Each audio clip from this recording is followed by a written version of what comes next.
across the UK, on DAB+,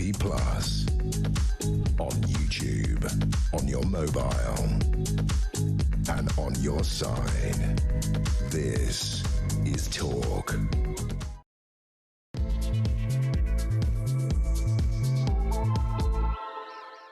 Very, very good morning to you. It's almost coming up to 3 minutes past 10 o'clock. This is Talk, the home of common sense, with me, Julia Hartley-Brewer. Thank you so much for your company. Always fabulous to have your company on a freezing cold Monday morning. I can't believe it is still January, isn't it? Is it just me, or is this month taking a really long time to get over with?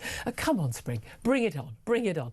Anyway, lots to talk about. Hopefully we will keep you cheery and warm, whether you're listening on DAB Plus Radio or your smart speaker, watching on YouTube or on your connected device. Thank you as always for your company. Don't forget, if you missed anything from the show, by the way, if you missed anything from last week, rip-roaring shows last week, go to my YouTube page, the Julia Hartley-Brewer Show. Hit subscribe and you never have to miss a thing. Coming up in this hour, we're going to be discussing Andy Burnham getting blocked by Labour's NEC, brackets, Keir Starmer, from standing in an upcoming by-election. The second fatal shooting of a protester in Minneapolis by ICE agents. Major new police reforms back here in Britain. And Reform UK pledging to pardon convicted Troubles veterans. Direct contrast with what the Labour policy was announced last week. Loads more to talk about. Just so much to get through. Question I'm asking you today is about Andy Burnham. But I have a funny feeling a lot of you might want to have your say on what's going on in Minneapolis. There's ICE agents in reaction there and whose side you're on. So you're welcome, as you know, to get in touch on anything you want to talk about. The phone lines are open. But in particular, would like to hear from you about Keir Starmer blocking Andy Burnham from standing in that Gorton and Denton by-election in Manchester. He, of course, is a Manchester mayor, Greater Manchester mayor. He had to ask permission from the National Executive Committee, led, of course, by Keir Starmer, one Prime Minister who doesn't want a challenger sitting in the Houses of Parliament, rather have him up north as a mayor rather than an MP, unable to actually be the leader of the party until he becomes an MP. Just wonder your reaction to that. Do you think it was the right decision by Keir Starmer for the country, for Manchester, for the Labour Party, or just for Keir Starmer? And how well do you think that's going to work out for him? We're going to be talking to two Labour MPs who think not very well a little bit later on in the show, but I'd love to hear your thoughts. Give us a call, 0344 499 1000. Text the word TALK and your message to 87222. Get in touch with us on X at Talk TV. Calls are charged at the national rate. Text cost £1, standard network rate message. Benedict Spence, I'm delighted to say, is joining me today, Conservative commentator. And I'm keen Labour Party watcher, she said sarcastically. Solidarity, comrade. Solidarity, comrades. And what? Do you think that? Well, no.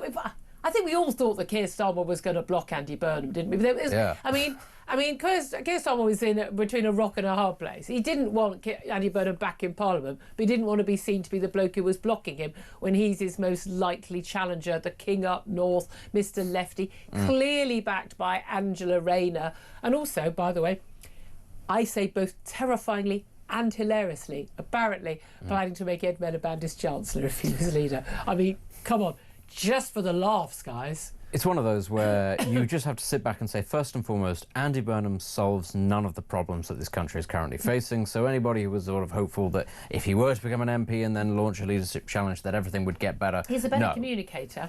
He's more likeable. Boris Johnson was a good communicator and likeable, and he set the country on fire. That's a fair point. Like that, if anything, I'd say that should count against him, how good a communicator. You should start from -5 in the polls if you're a really good talker and have to sort of work your way up. Yeah. He obviously would have been better at that than Keir Starmer, though, and he would have presented the opportunity for a clean start. Keir Starmer, of course, keeps on trying to have these fresh starts. Resets. Then everything goes badly wrong. I don't know, we're on phase 422 now, Yeah, you get 48 hours after Keir Starmer announces a reset before something truly cataclysmic happens. But he would have allowed them that clean break of a sort, but he wouldn't have solved anything, because actually the main problem to everything that's currently facing the country is not, in fact, just Keir Starmer. It is a broader thing called the Labour Party. And it's this thing that's currently in power, and these people that have got the letters MP after their names. And the problem is, if Andy Burnham becomes an MP, well, then he's one of those MPs that are causing all the problems because they won't let things be cut, they won't let sensible decisions be made, even when, on occasion, the government decides, oh, things are not looking good, we might need to do something sensible. The MPs go, no, let's not do that, because we're the Labour Party. Got the same economy, the same international, same world events. Yeah. You know, Sorry, But Ed Miliband as Chancellor. Yeah, look exactly. at the positives. The same issue with energy. Yeah. As you say, the same Labour backbenchers who won't allow any welfare reform, any cuts to any benefits, pensions, whatever it is. So it's the same problem. Better communicator, more left wing. Yeah. I mean, let's face it. No one knew whether Keir Starmer was left wing or right wing, because he stood on a left wing policy to be Labour leader, and then he stood on a right change. It's funny when we say right wing in regards to the Labour Party, because they're still actual socialists. Yeah, exactly. And by the way, I mean, even the Conservative Party is basically Blair now. I don't think he even knows what he thinks, but he doesn't think very much. But Andy Burnham, look, I mean, there was that argument, wasn't there, of the Labour Party, which is, I mean, and Keir Starmer has been out and about today, briefly in the country speaking. He said that Andy Burnham is doing a great job as Greater Manchester Mayor, but allowing him to run for a Westminster seat would divert our resources from Labour campaigns in May's election. This is a perfectly legitimate argument that he stood in spring 2024 for a 4-year term for the mayoralty. He's only halfway through. The mayoral election in Manchester would cost the country, would cost taxpayers more than £4 million. How these things cost that much, I don't know, but they do. It's equivalent to 20 parliamentary seats, effectively. It looks quite clearly right now that it would go to reform right now. So you'd lose the mayoralty, use all that power, all that funding, and that base in the north. You're spending a load of money. Labour fighting it would spend a load of they don't really have any resources. Funnily enough, no one wants to give them money right now. At the time, they're also facing local elections in Wales and Scotland could see Labour wiped out. And then just to get this one by-election, which Reform could still win, more likely if Andy Burnham was very popular in Gorton and Danton, he would win this as a big name. But in return for you're going to lose one seat or you're going to lose the mayoralty, it's a perfectly reasonable, rational, logical argument for both the Labour Party and Keir Starmer not to think that that's a price worth paying for Andy Burnham to be back as a backbench MP, stroke put him in the cabinet, and or a leadership challenge. I mean, for the Labour Party more broadly, I still think that in a mayoral race, actually, broadly speaking, these roles are not as important as people think they are. No. Mayor of London gets much bigger sort of overhead than a lot of others do. Just the fireworks. But that's because it's London and all the cameras are focused on, and the BBC's based there and all that. And, the BBC is actually based in Manchester as well, which is also, I suppose, why people know who Andy Burnham is. Does anybody know who the Mayor of Merseyside is? No, he also, he played a blinder during lockdown for his part of the world, which was under tier restrictions, and the people were not getting help. And he did put the needs of lots of places outside London on the map. I think he's a good operator. He's a good communicator, but this is the thing where you say it wouldn't be in the Labour Party's interest to do this. I think the Labour Party needs a shot of adrenaline in the arm, if nothing else. If it's wedded to the idea that it's simply going to vote against cuts to anything or anything pragmatic or that people actually want, at the very least it needs to get some sort of energy back. That's not going to come from Keir Starmer. No. It might well have come from Andy Burnham. Whatever else he is somebody who can, as you say, he can raise awareness. He's a good communicator. Yep. He brings a little bit more sort of feisty, a bit more soul to it. Now, look, it's not somebody that I would vote for, but he is somebody who does resonate a lot with those sort of left-wing Labour voters, a lot of whom, of course, are being siphoned off to the Green Party. They need to think about that as much as anything else. That's going to be a big challenge, I mean, it's interesting. I mean, Burnham could, of course, run as an independent. He would, under the Labour Party rule, he would have to stand down from that seat. That's the thing. He'd have to stand down from the mayoralty to do it. Would he be willing to do that? That would be such... I tell you what, though, that would be such a bold play, because let's say he did it and he won, which I suspect he really would. What do you do then if you're Keir Starmer? Do you not allow him back into the Labour Party? Are you actually going to sit there and be that petty? Yeah. At that point, it's such a challenge to your authority. If you're Keir Starmer, you have to let him in. You have to go sort of fair play, because otherwise everybody's looking at you and going, you've just been slapped in the face. But right now, publicly. Everyone is sort of laughing at Keir Starmer. I mean, he was on this NEC Officers Committee. Shabana Mahmood, the Home Secretary, was chairing it. She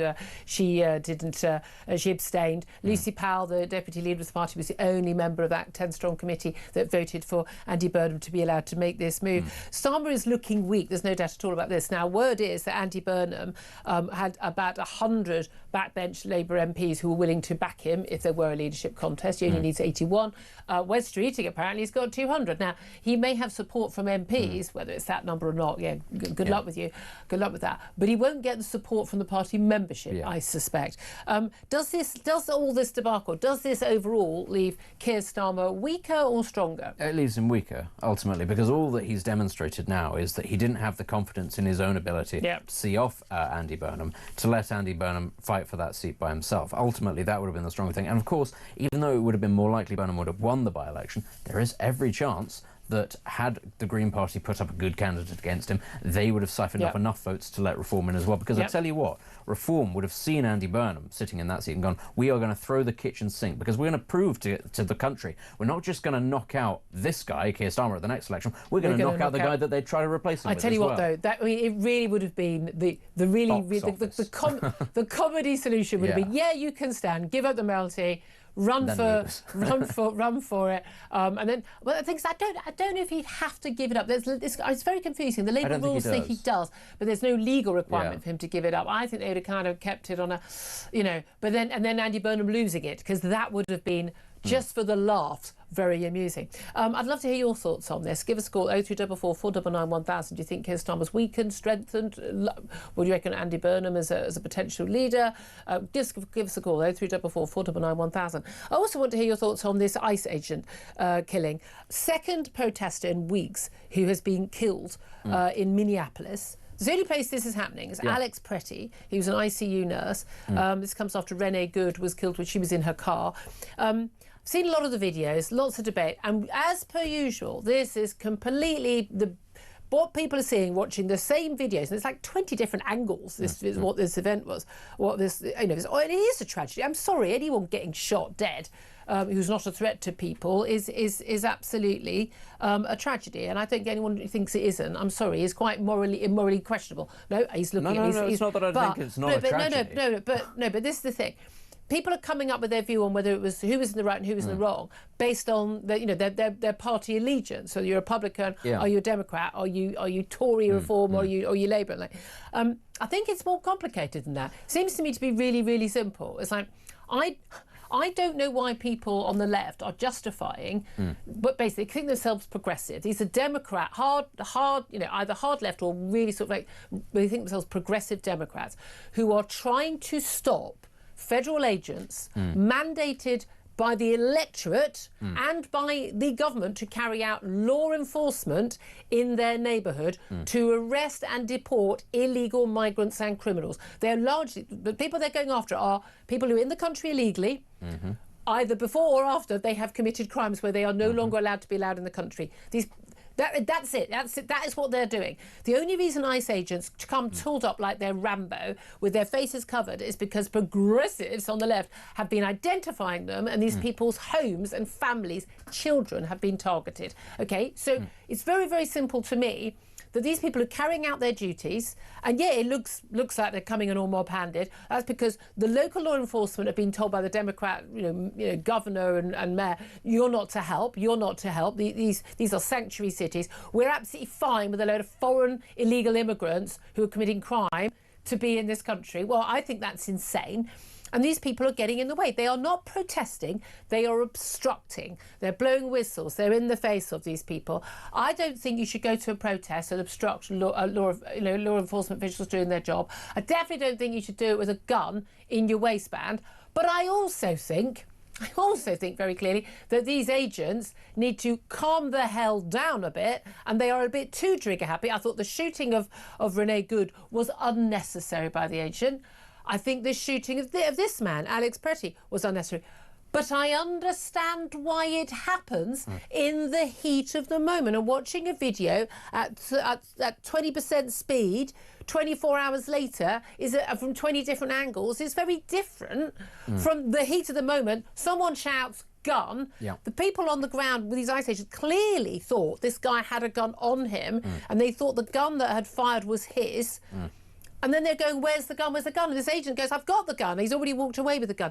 But I can understand why that happens. But the simple solution would be, don't get in the way of law enforcement officials doing their job. Well, yeah, my attitude towards this is it is a tragedy, but if you play silly games, you win silly prizes. This is the United States. Effed around, found out. Everybody knows the police, federal law enforcement, everybody has a gun. why would you insert yourself into a situation where you know these people have guns, you know that they are jumpy because they are being targeted. They're also being doxxed. This is something else that is happening, which is that protesters are finding out their home addresses, they're finding out where they're staying, they're finding their car registrations, they're harassing their families. This is not simply a, this is why they hide their faces. Yeah, this is exactly what, and I've got to say, like, and this is interesting because, as you touched upon, we're now in an age where you've got sort of 24-hour sort of surround sound. You can see all the footage, everybody's got their phones out, and it does polarize. It doesn't matter what the evidence is. There will be people who, regardless of what they see, it's like watching a football match. You've got two people saying the same VAR thing. You go, that's offside, and the other one goes, no, it isn't, even though they're saying the same thing. It's a similar sort of thing, but I just have to say, it's that perception, isn't it, of what you think is morally justifiable. Ultimately, this is, as you say, a national policy. These are federal agents. They have the right to do this. These are criminals. What really, in that sense, is different to, I don't know, the US government sending the National Guard into the Deep South during the 60s to say they should be able to go to school, and the Klan saying no, and local members of the community saying, we side with the Klan. No, but these are the good people, you see. They're the good people. They're still breaking the law to defend criminals who are violent. I don't understand. But also, there's a clear mandate. Donald Trump ran on that he was going to deport these people. He got elected with a clear. He won both houses of Congress and the presidency. He won the election. He has the mandate to carry out. This is the legal policy of the United States government. I don't understand why people think they've got a right to stop it. Here's my thing. I think this. I mean, it's very interesting. Obama and Clinton weighing in and talking about. Obama's got a bloody cheek, he really does. He said, this is a heartbreaking tragedy, I agree. It should also be a wake-up call to every American, regardless of party, that many of our core values as a nation are increasingly under assault.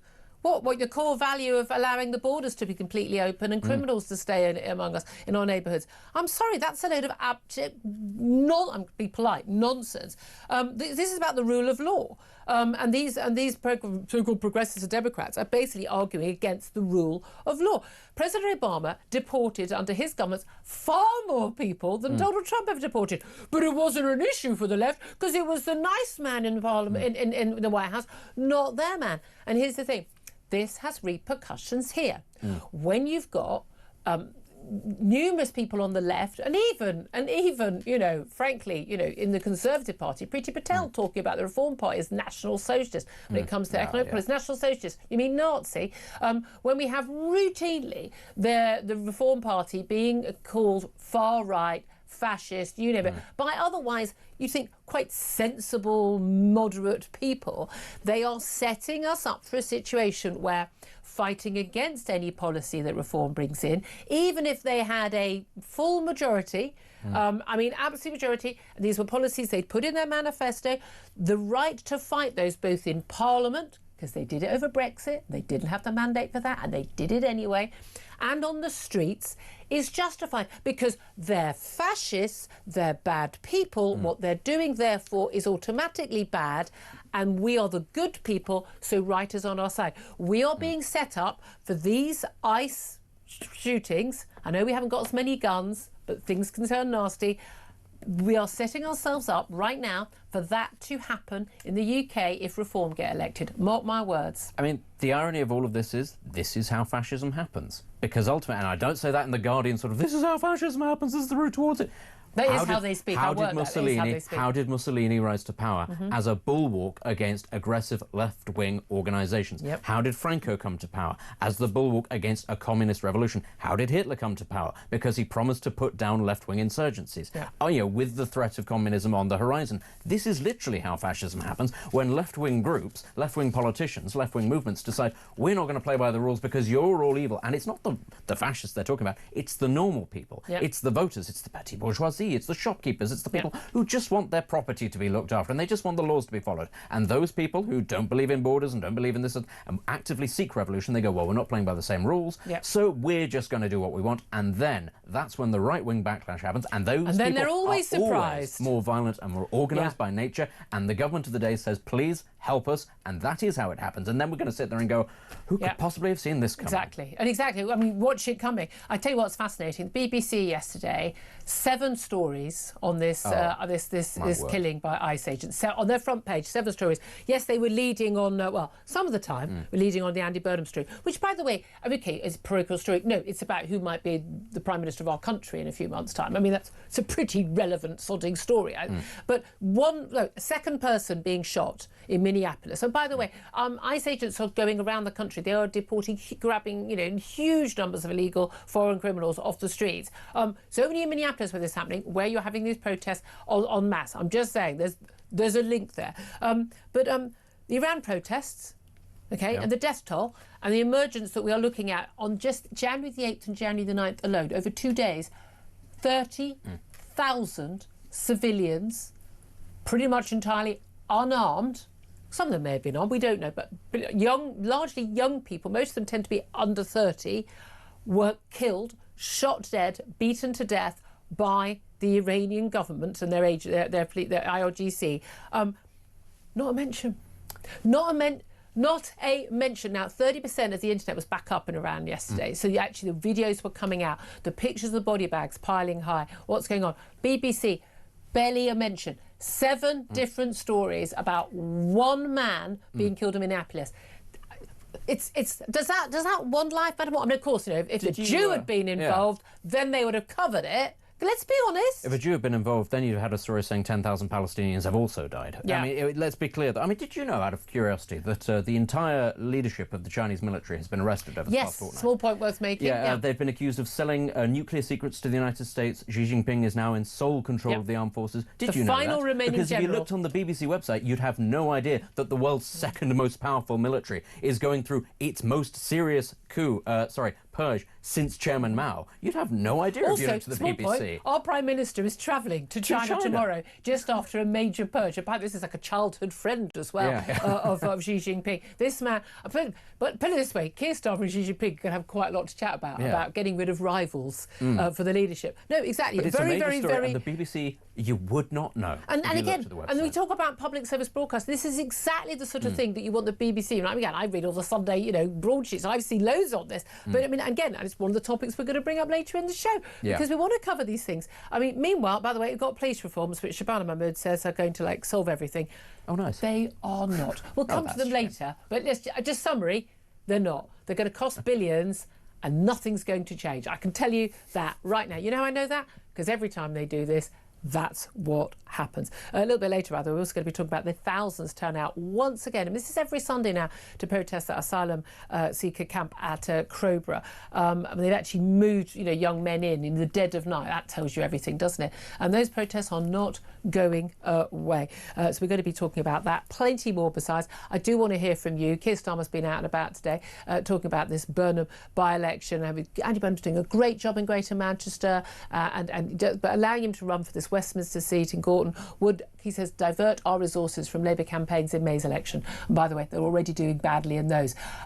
Does it justify that? Is Keir Starmer weaker, stronger? Do you think Andy Burnham would make a better leader? I'd love to hear your thoughts on ICE as well. And again, my concern that the language, the way this is all being talked about in terms of talked about reform in the same way people talk about Trump back here is setting us up for exactly the same sort of clashes on our streets. Give us a call. Tell us what you think. 0344 499 1000 is the number to get in touch. This is Talk.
Welcome to Down the Local, the show that goes from pub to pub across the country, speaking to the punters about the subjects driving us all nuts at the moment.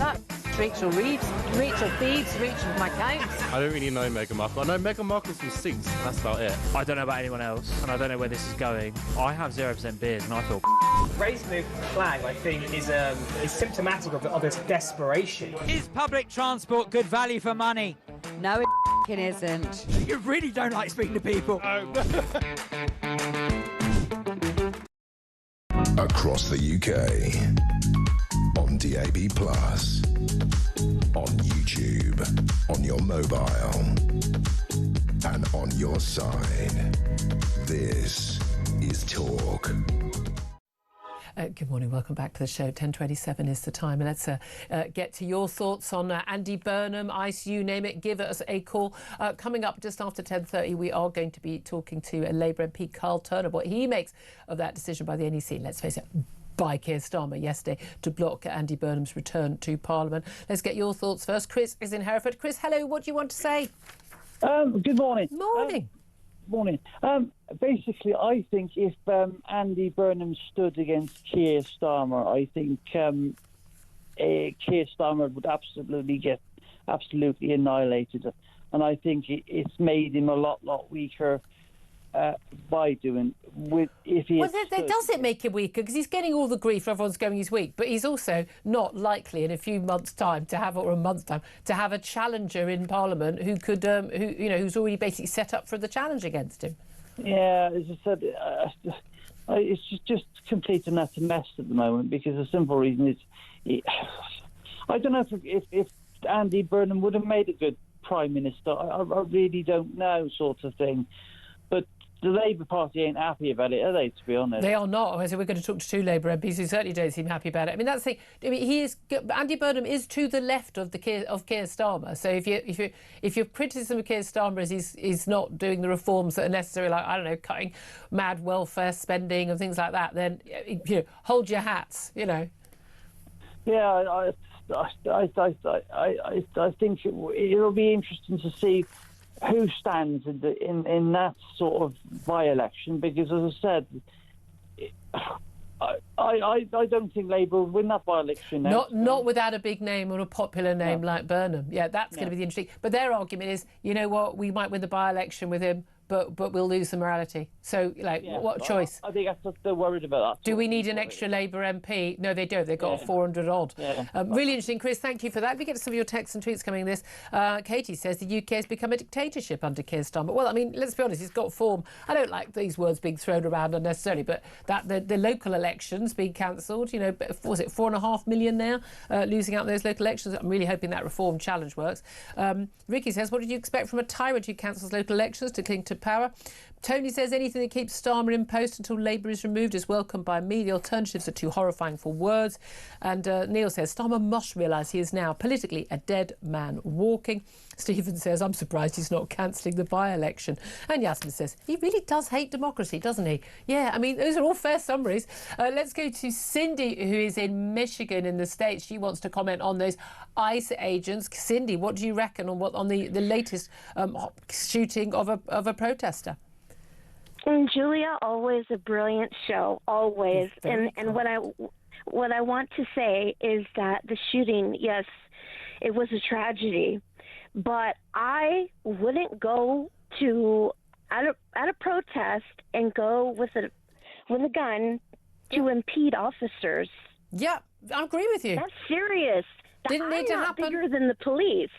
Yep. I mean, I didn't like the whole he went to a woman. The woman got pushed, I thought, unnecessarily by a large man, and then he went to this guy pretty went to help the woman, and then they both got pepper sprayed. I thought the ICE agents were behaving fairly erratically and over the top, personally.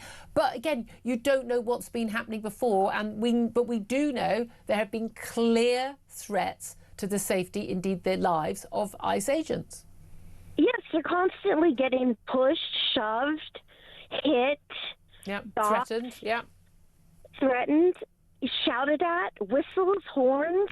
This is madness. It's crazy. I mean, do you think it's like been a war scene? So carry on. Sorry. Oh no, I was saying it's just like a war scene. Yeah.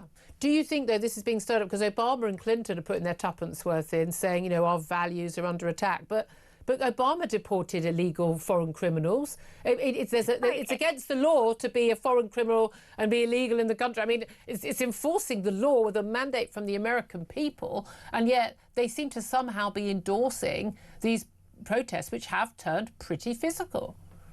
Yeah, and you said it already brilliantly. You know, it was fine when Obama did it because he was the nice president, just like you said. And, okay, Trump is the big bad man who's breaking all the laws, okay? I don't think so.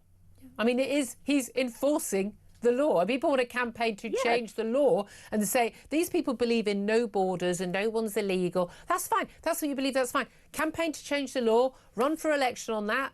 Good luck with that. But I think you'll find you haven't got the majority of American people behind you. And don't go to a protest with a gun, please. And don't interfere in official ICE business. Yep. Exactly. Legal ICE business, crucially. Cindy, very interesting call. Thank you very much. I'll leave you to a very early and cold Michigan right now. 10:33 is the time. We're going to take a quick break. Then we're going to be talking to the Labour MP for Hull East, Carl Turner, to find out what he, along with many other Labour backbenchers, thinks of that decision by Andy Burnham and other members of the NEC to block the return to Parliament, effectively, of the King of the North. And that, of course, is Andy Burnham. We'll talk to him up next. Stay tuned. This is Talk.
Across the UK, on DAB+, on YouTube, on your mobile, and on your side. This is Talk. Good morning, welcome back to the show. It's 10:34. I'm Julia Hartley-Brewer. This is Talk, the home of common sense. Benedict Spencer with me, joined, delighted to say now, by Labour MP for Hull East, Carl Turner. A very good morning to you, Carl.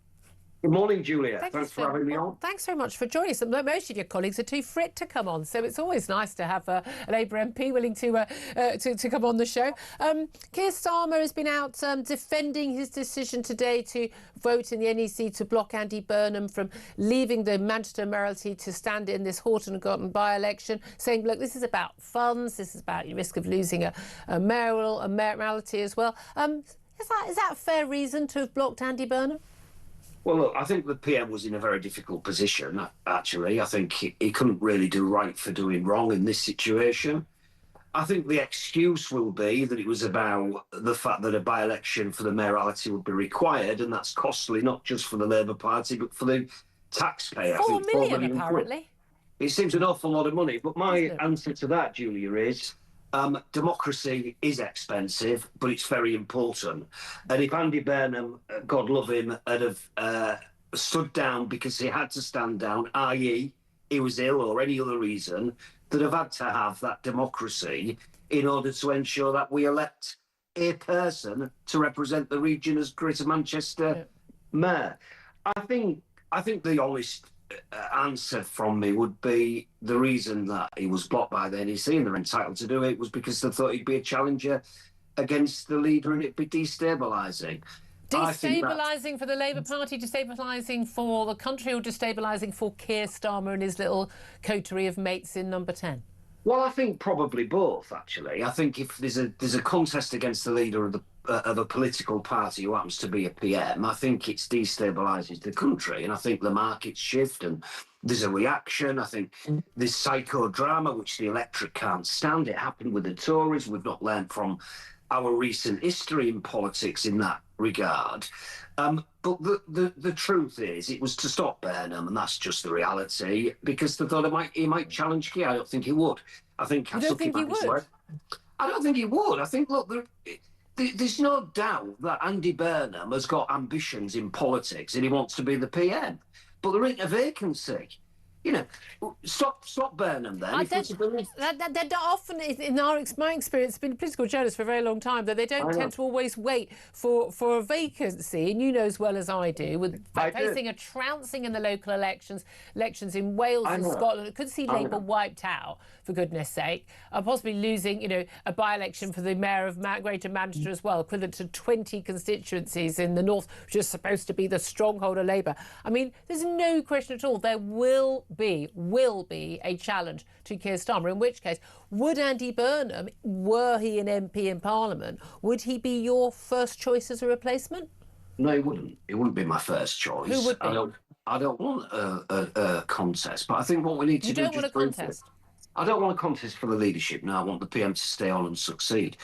But I think we have to look to the reality of what's happened. Burnham was the favoured candidate in the sense that he was likely to win. I don't know if other candidates might win, but the only reason we exist as a party is to win parliamentary seats in order to govern. So we block the person who might have won in favour of an idea that he might potentially stand. Well, if that's our worry, every single MP in Parliament nearly has ambitions. They do. I mean, I don't want to be the Prime Minister, Julia. Honestly, I don't think I'm capable of doing the job. I don't think a lot of the people who want to be Prime Minister are capable of doing the job, but I admire the honesty. But this is the thing. The fact is, Julia, it's going to be me who's left then, isn't it? Because most of them have got ambition. So what do we do? You know, and the other problem is this. You could be the kingmaker. The Labour Party allegedly are leaking that West Streeting 3 or 4 weeks ago was going to mount a challenge. Streeting denies it. And, you know, if Burnham was the elephant in the room they were worried about, they need to concentrate their attention on the elephant in the cabinet. Well, there might be more than one elephant in the cabinet. Well, there might be several. We're told that Andy Burnham reckons he needs any person running for the leadership would need 81 MPs to back them to stand. We're told that Andy Burnham had cleared 100. Wes Streeting's people apparently are claiming he's got 200. I mean, there are 400 odd MPs. There's quite a lot to go around. The question is, of course, who the Labour Party membership would want, and they tend to vote for candidates on the left. They're loving the likes of Ed Miliband right now. Exactly. Dennis Skinner always used to say this to me. Why on earth do you think I get selected and elected for the NEC every 12 months? I said, I don't know, Dennis, tell me. He said, because they always vote left in the Labour Party. That's what they do. That's a rather good impression, that is. And it's true, I think. But you said a few moments ago, you don't want there to be a Labour leadership contest. You don't want there to be a challenge, because what you want is the Prime Minister to stay on and to succeed. Do you think that Keir Starmer is capable? You said you wouldn't run to be Prime Minister because you don't think you're up to the job.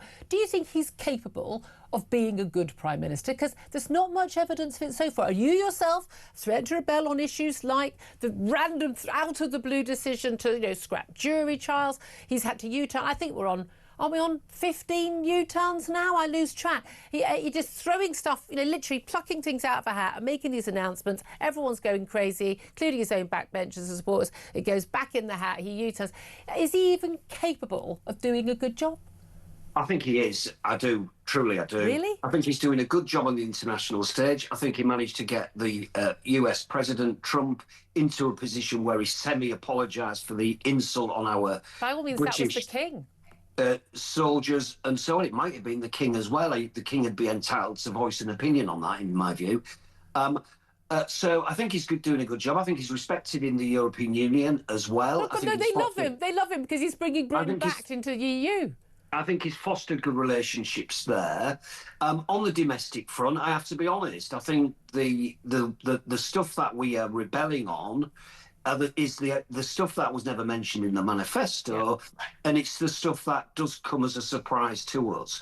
So I said to Keir, stop marching us up hills to march us back down again. I said to him directly, get rid of this daft idea on juries. It's not going to work. But please give us a bit of notice. Consult with the PLP. Give us a chance to argue. and debate issue.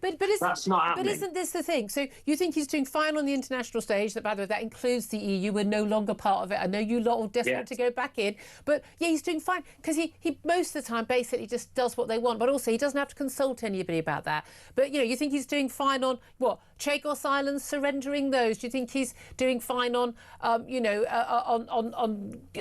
mean, basically not actually having the defences for our country? We're only at, 2.3%, climbing to 2.5% of spending on defence. I mean, you think he's doing well on that front? No, I think that the polls suggest that we're not doing well on a lot of fronts, actually. But I'm not entirely convinced it's Keir Starmer's fault, because I think people around him have got a role to play. But he appoints those people.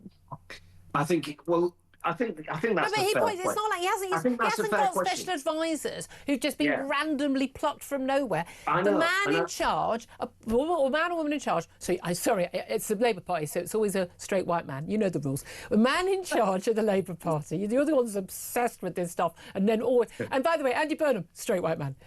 I know. Where's at least he's gay? If there was a challenge on Keir Starmer, and I hope there's not going to be one, I would prefer a woman leader. Why? I think it's time the Labour Party had a woman. Why? I think women are Why? because I think we've made excuses for too long. But why would a woman be better?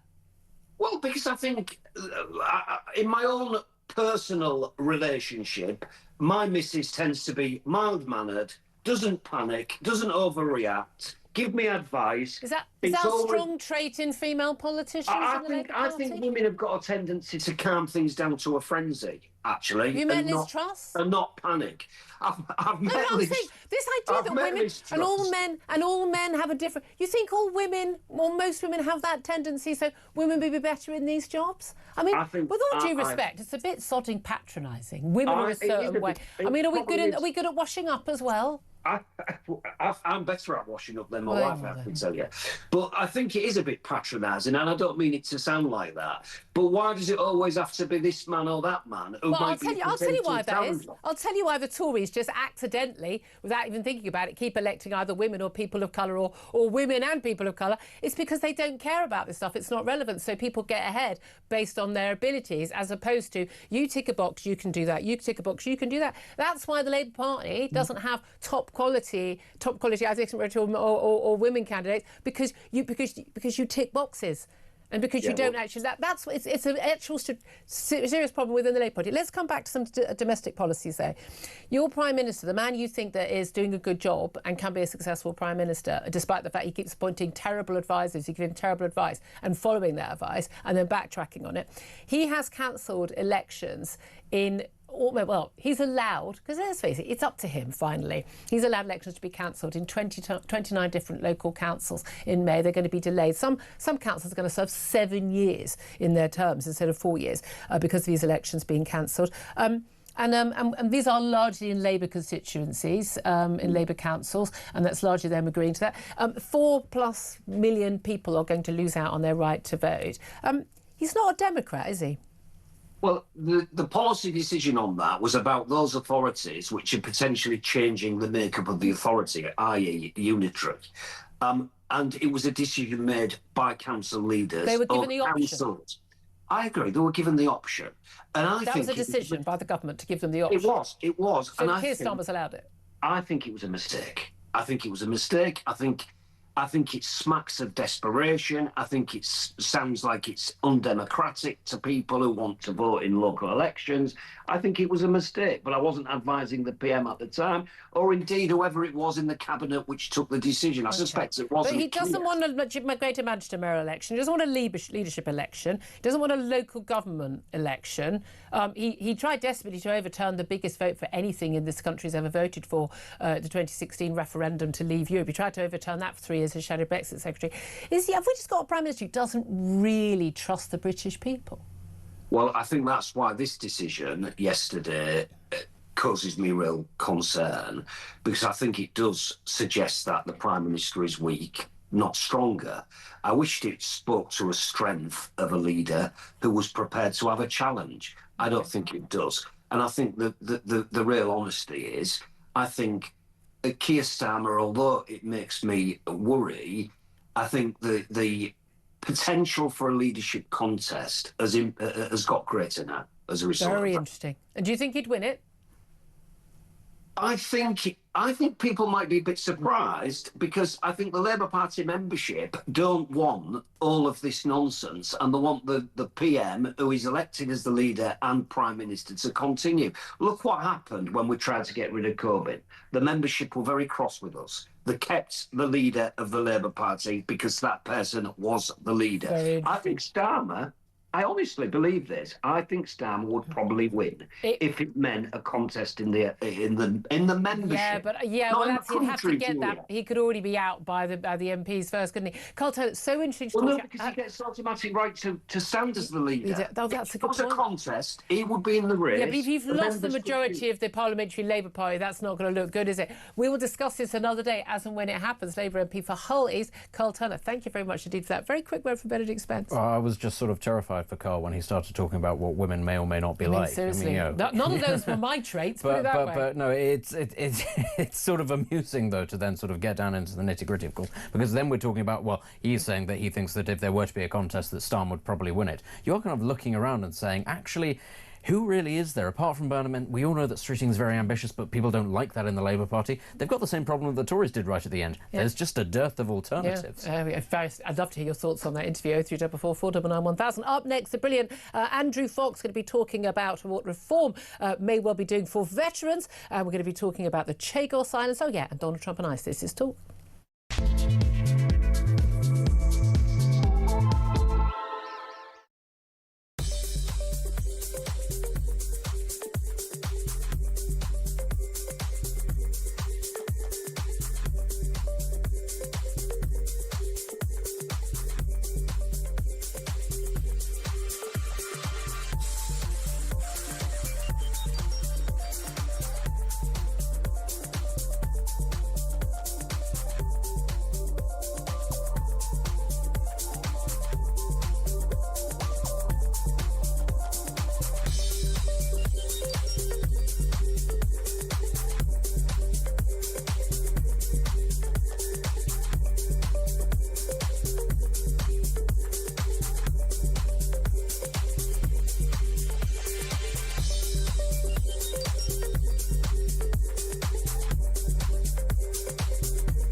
I'm Mark Dolan. Join me every weekend from 6 a.m. for the stories that matter to you. We talk politics, we talk news, we talk entertainment, we talk about everything that affects your life.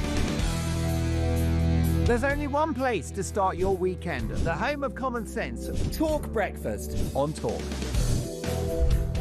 6 a.m. to 10 a.m. every Friday, Saturday and Sunday here on the home of common sense.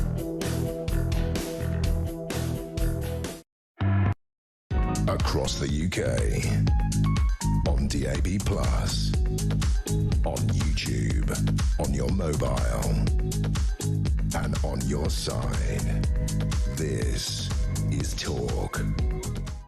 This is Talk, the home of common sense, with me, Julia Hartley-Brewer. 10:50 is the time. Let's go to my next guest, Andrew Fox. He's a senior associate fellow at the Henry Jackson Society. He's also a former major in the parachutes regiment. And I want to talk to him about, well, a huge number of military and foreign affairs stories with very little time. Andrew Fox, thank you so much for joining us. My pleasure. Yeah, it's been a lively weekend, hasn't it? It certainly has been a lively weekend. Should we start with this extraordinary story that at the end of last week, was talking about it on my show, about veterans in Northern Ireland. We're talking decades and decades later, basically facing private prosecutions for basically doing their job whilst in uniform, carrying out orders in a way that we've got an amnesty for, if you're in the IRA or any other paramilitary organisation, as of the Good Friday Agreement, you've basically got an amnesty. If you're in prison, you were let out. If you're on the run, you're allowed to come back, and no more prosecutions. But opening up for more prosecutions of veterans many years on for doing their job. What do you make of that?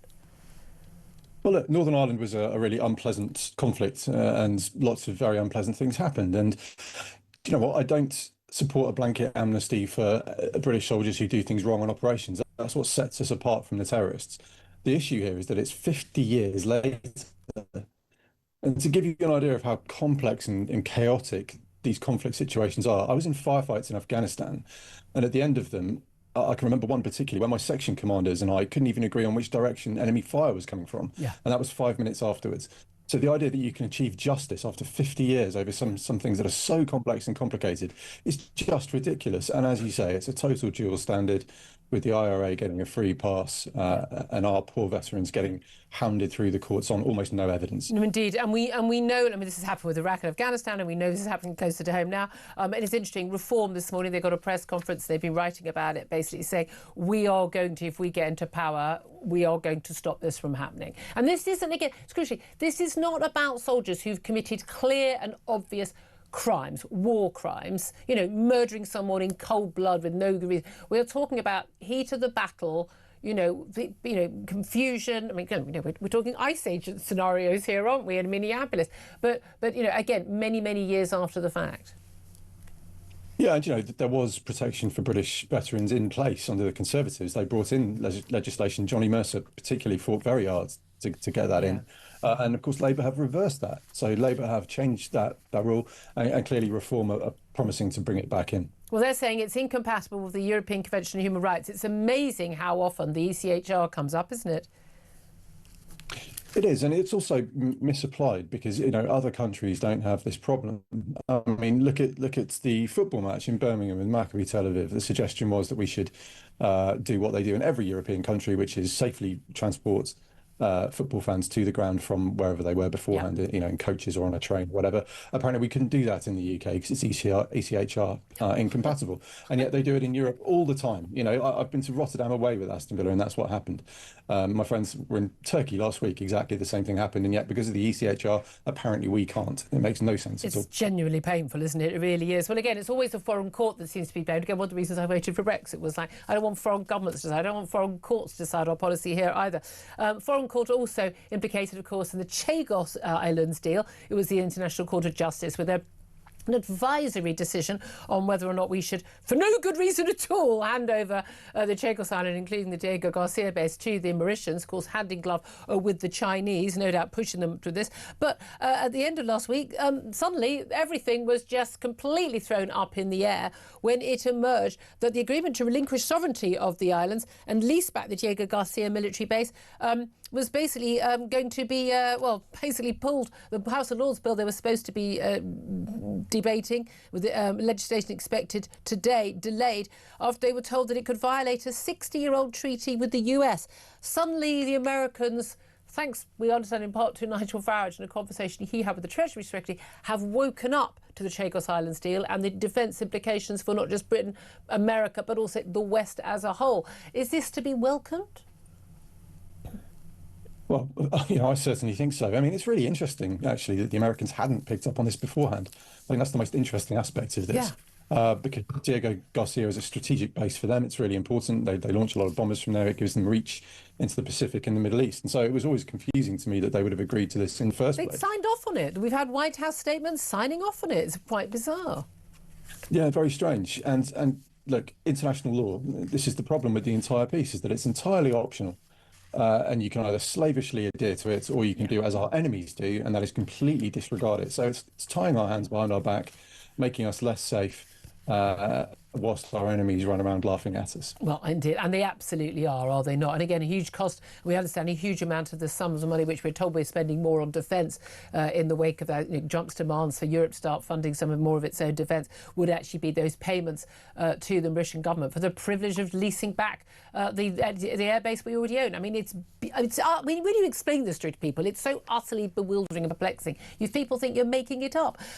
Something I think a lot of people thought must have been made up was Donald Trump and his extraordinary words last Thursday on Fox News, talking about the American military and their support from other NATO troops. He said he was not sure that America's military allies would support the United States. He said, if we ever needed them. He said, we've never needed them. We've never really asked anything of them. They'll say they sent some troops to Afghanistan, and they did. They stayed a little back, a little off the front line. Now, this sparked absolute fury online from veterans and those of us who support veterans as well, given 457 British service personnel did die on the front line in Afghanistan, as did many other NATO allies, Denmark in particular, news about Greenland. And Donald Trump has sort of backtracked, saying that basically the British troops are among the greatest of all warriors, were great and very brave. Is that enough? Well, of those 450 plus you speak about, double figures of them were my friends. So that was quite a personally taken comment. And many hundreds more had life-changing injuries as well, thousands more. Yeah, and I know I've got friends who've lost both legs. I've got friends who lost their eyesight. So yeah, this was truly shameful. It was a non-apology from Trump. Yeah. Personally, I don't accept it at all, especially not from a man who dodged military service 5 times with bone spurs. But look, I think a lot of this was playing to his domestic crowd. I have MAGA friends in America who hate NATO. Yep. This is clearly, trying to shore up his base. But as ever with Trump, he doesn't think even slightly about the second or third order implications of what he says. And he's done real lasting, almost irreversible damage to the NATO alliance at this point. Not only with threatening an ally and also running them down. It's very, very poor. He's always been very dismissive of the military, actually very unusual in an American president. Like, these people are mugs for going to war, risking their lives. I mean, yeah, just because you weren't brave enough to do so, sir. Just finally, really briefly, these battles in Minneapolis as ICE agents. I mean, these are law enforcement agents. but we've got guns involved. You've been in war. Everyone's making judgments, watching videos, at slow speeds, from every angle, 24, 30, 48 hours later. What do you make of the row over this? Look, I'm not rushing to judgment, has been my position. I think it's an insane situation that you have immigration enforcement in a position to kill people. That just shows you the state that America is in right now. Yeah. But as I said right at the top, these are chaotic, difficult situations, and I'm not going to rush to judgment until the facts are out. But I do hope that the Americans investigate this properly, as they should. Yeah. And as they declined to do with the shooting of Renee Good a few weeks ago. So that's really important, that due process is followed. But I always think, people who've actually been in those scenarios have a much more useful input, and virtually everybody who has been in these sort of scenarios, whether in war or on the streets as a police officer, will say, you know what, you don't know until you've been there, and you've got all the witness statements later on. I really appreciate your perspective on everything there, Andrew Fox. Thank you very much indeed. Lots more to come, more from Benedict Spence. We're going to be talking more about the Crowborough, the protests that are still ongoing against that asylum camp, and plenty more besides. This is Talk.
across the UK. On DAB+,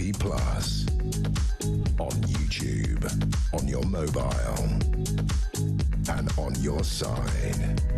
This is Talk.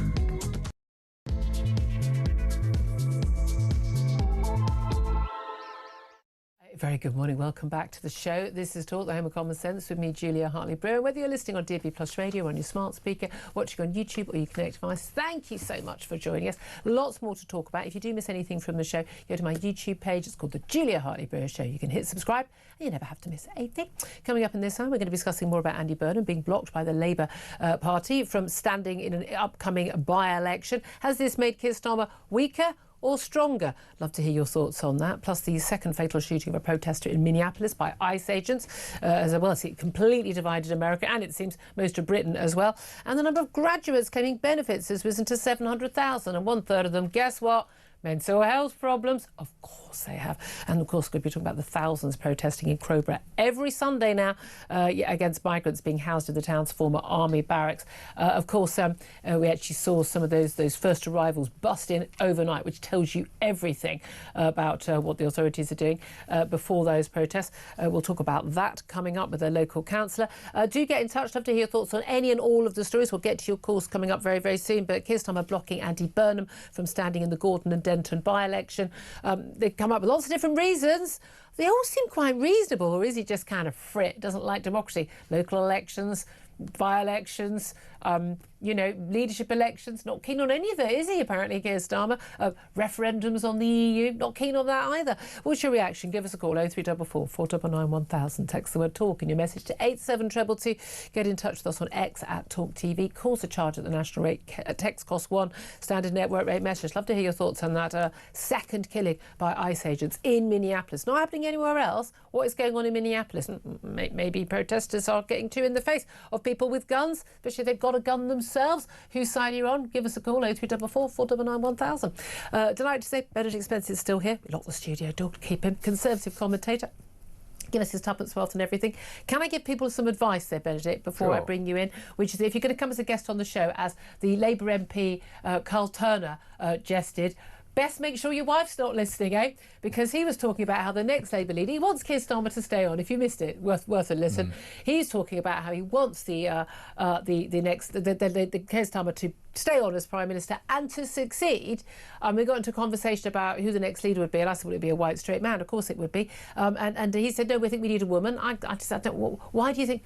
Labour always says a woman would be better. Why? And he was explaining how, women, like his wife, have all these certain traits and be much better. Calm, docile. Calm. Yeah, we're calm, docile. We're good at, and I'm thinking, well, I don't recognise that trait in me.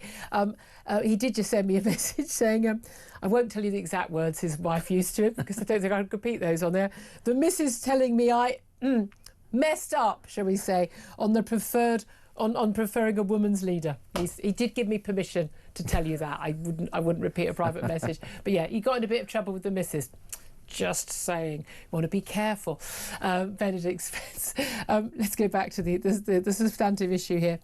Thank you for not making me talk about women and what their traits are. Please don't do that. In big trouble. For the love of God, man. For the love of God. I might say what I actually think. Yeah, exactly. It's a by-election in Gorton and Denton. It could be as soon as the 26th of Feb. I mean, it could be in a month's time. But basically, there's going to be a by-election because this former health minister stood down because he got done for some dodgy texts and WhatsApps. I don't think people should be ousted for private messages. Otherwise, I'll be out of a job very soon as well. But basically, the person who wanted to stand was Andy Burnham, but he's the very successful, very popular mayor of Greater Manchester, won on a landslide back in the spring of 2024. Only 2 years into his job, it's the second term, he says, I want to run for the by-election for this MP job. I want to be back in Westminster. We all know why he wants to be back in Westminster, because he wants to run for leadership against Keir Starmer in the event of the local elections, as everyone expects, Scottish and Welsh elections being an absolute trouncing of the Labour Party. However, he had to, under Labour Party rules, ask permission from the Labour ruling body, the NEC. They met yesterday, 10 of them. Keir Starmer happening to be there, not busy dealing with world affairs, happened to be there, and they decided that no, by 8-1 votes, 1 abstention, Shabana Mahmood, the chair of the meeting, that he could not stand. Their argument being and Keir Starmer's out and about today saying this, that they blocked him, saying a by-election for the role of Manchester Mayor, because he couldn't be both MP and be Mayor of Manchester, was unnecessary. He said Burnham was doing a great job as Manchester Mayor. He said, but having an election for the Mayor of Manchester, when it's not necessary, would divert our resources away from the elections that we must have. Then we must fight and win. And he says they must be focused on the elections, local elections. Also, there's a £4 million bill for Manchester taxpayers if there's a by-election. Perfectly good reason, fair enough, move on, right? Up to a point, yes. I mean, it's not legitimate reasons. I mean, the cost is not a legitimate reason, I don't think. Yeah, as Carl Turner, your guest earlier, said, democracy is important and it's also very expensive, and that's kind of how we do it. We accept that actually you don't have a dictatorship just because it's cheaper to. That's not how it works at all. Although they tend not to work out cheaper, what with all the palaces and the killing. That's true, actually. That's a good point. When you're sat there looking at the Dacia on the Black Sea going, oh, that was rather expensive, wasn't it? When they're fleeing to Switzerland in the back of a... Well, anyway, we're getting slightly off topic and thinking about how it's actually going to end for Keir Starmer. It's one of those things where you better hope that they have a very good candidate for this by-election, because they are going to look like mugs if they lose it to Reform or the Greens, both of which are real possibilities. So I do understand the whole thing about wanting the stability, and Burnham does have a very large profile as Mayor of Manchester, fine. But you'd rather lose the by-election? Well, that's saying is that they'd rather lose the by-election than well, not even than Manchester, because I still think ultimately it would be a fantastic opportunity for somebody to take on that mantle. It's not going to be an unknown person who would have replaced Burnham. But the point is, Reform, you would have very been likely to win. Very likely, but we don't actually know yet who the alternative candidate would be. But the point is, Burnham, obviously a threat. Starmer, deeply unpopular. He understands that. He's shut this down. Burnham, let's say he had been elected, because there's nothing to say he actually would have won the election, because Reform would have thrown the kitchen sink at that, and I reckon actually the Greens would have as well. Absolutely. Had he been elected, absolutely. Had he won it and become an MP, and then challenged Starmer, and then won, he doesn't actually fix any of the underlying problems with the Labour Party. What he does do is he gives them a much more personable leader, he gives them a little bit of a shot in the arm, he gives them a little bit more energy, but the fundamental problems are still the makeup of the parliamentary party. That wouldn't have been changed at all. So we'd have had a little sort of bounce, a bit like when a new manager comes in at a football club. You get that sort of new manager feel, everybody's a bit more invigorated, you get 3 wins on the bounce, you think, oh, maybe it's changed, and then no, because the players still aren't good enough. And that's ultimately what we're talking about, the players are not good enough. He's run for this job twice before, and he was nicknamed Flip-Flop Andy, because he was a Blairite, he was left, he was like, no one really knows what he stood for. Great eyelashes, though. I mean, God, great eyelashes. Give him credit, he's got great eyelashes. I really like the guy. He's very personable. He is a nice man. No, but he's very. He's a good communicator. I mean, Keir Starmer. I mean, whenever he starts speaking, I mean, genuinely, you just sort of lose the will to live. And he was like he's making a major statement, and often you think, well, did he say something important? I couldn't stay awake. Whereas Andy Burnham is just very personable. He played a blinder during the lockdown on behalf of the people of Greater Manchester who weren't getting the help that other, London would have got more obviously because the whole Westminster is so focused on London.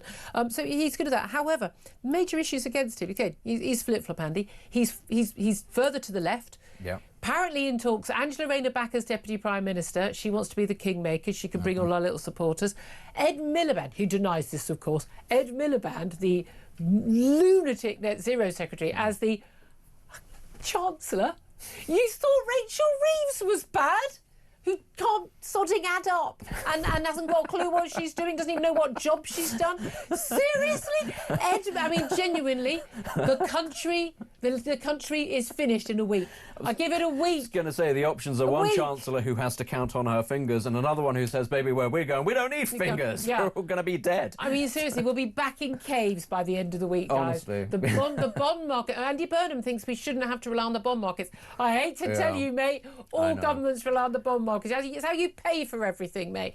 And he genuinely thinks, we can tax more rich people. They're all gone. There aren't enough of them, and they'll go.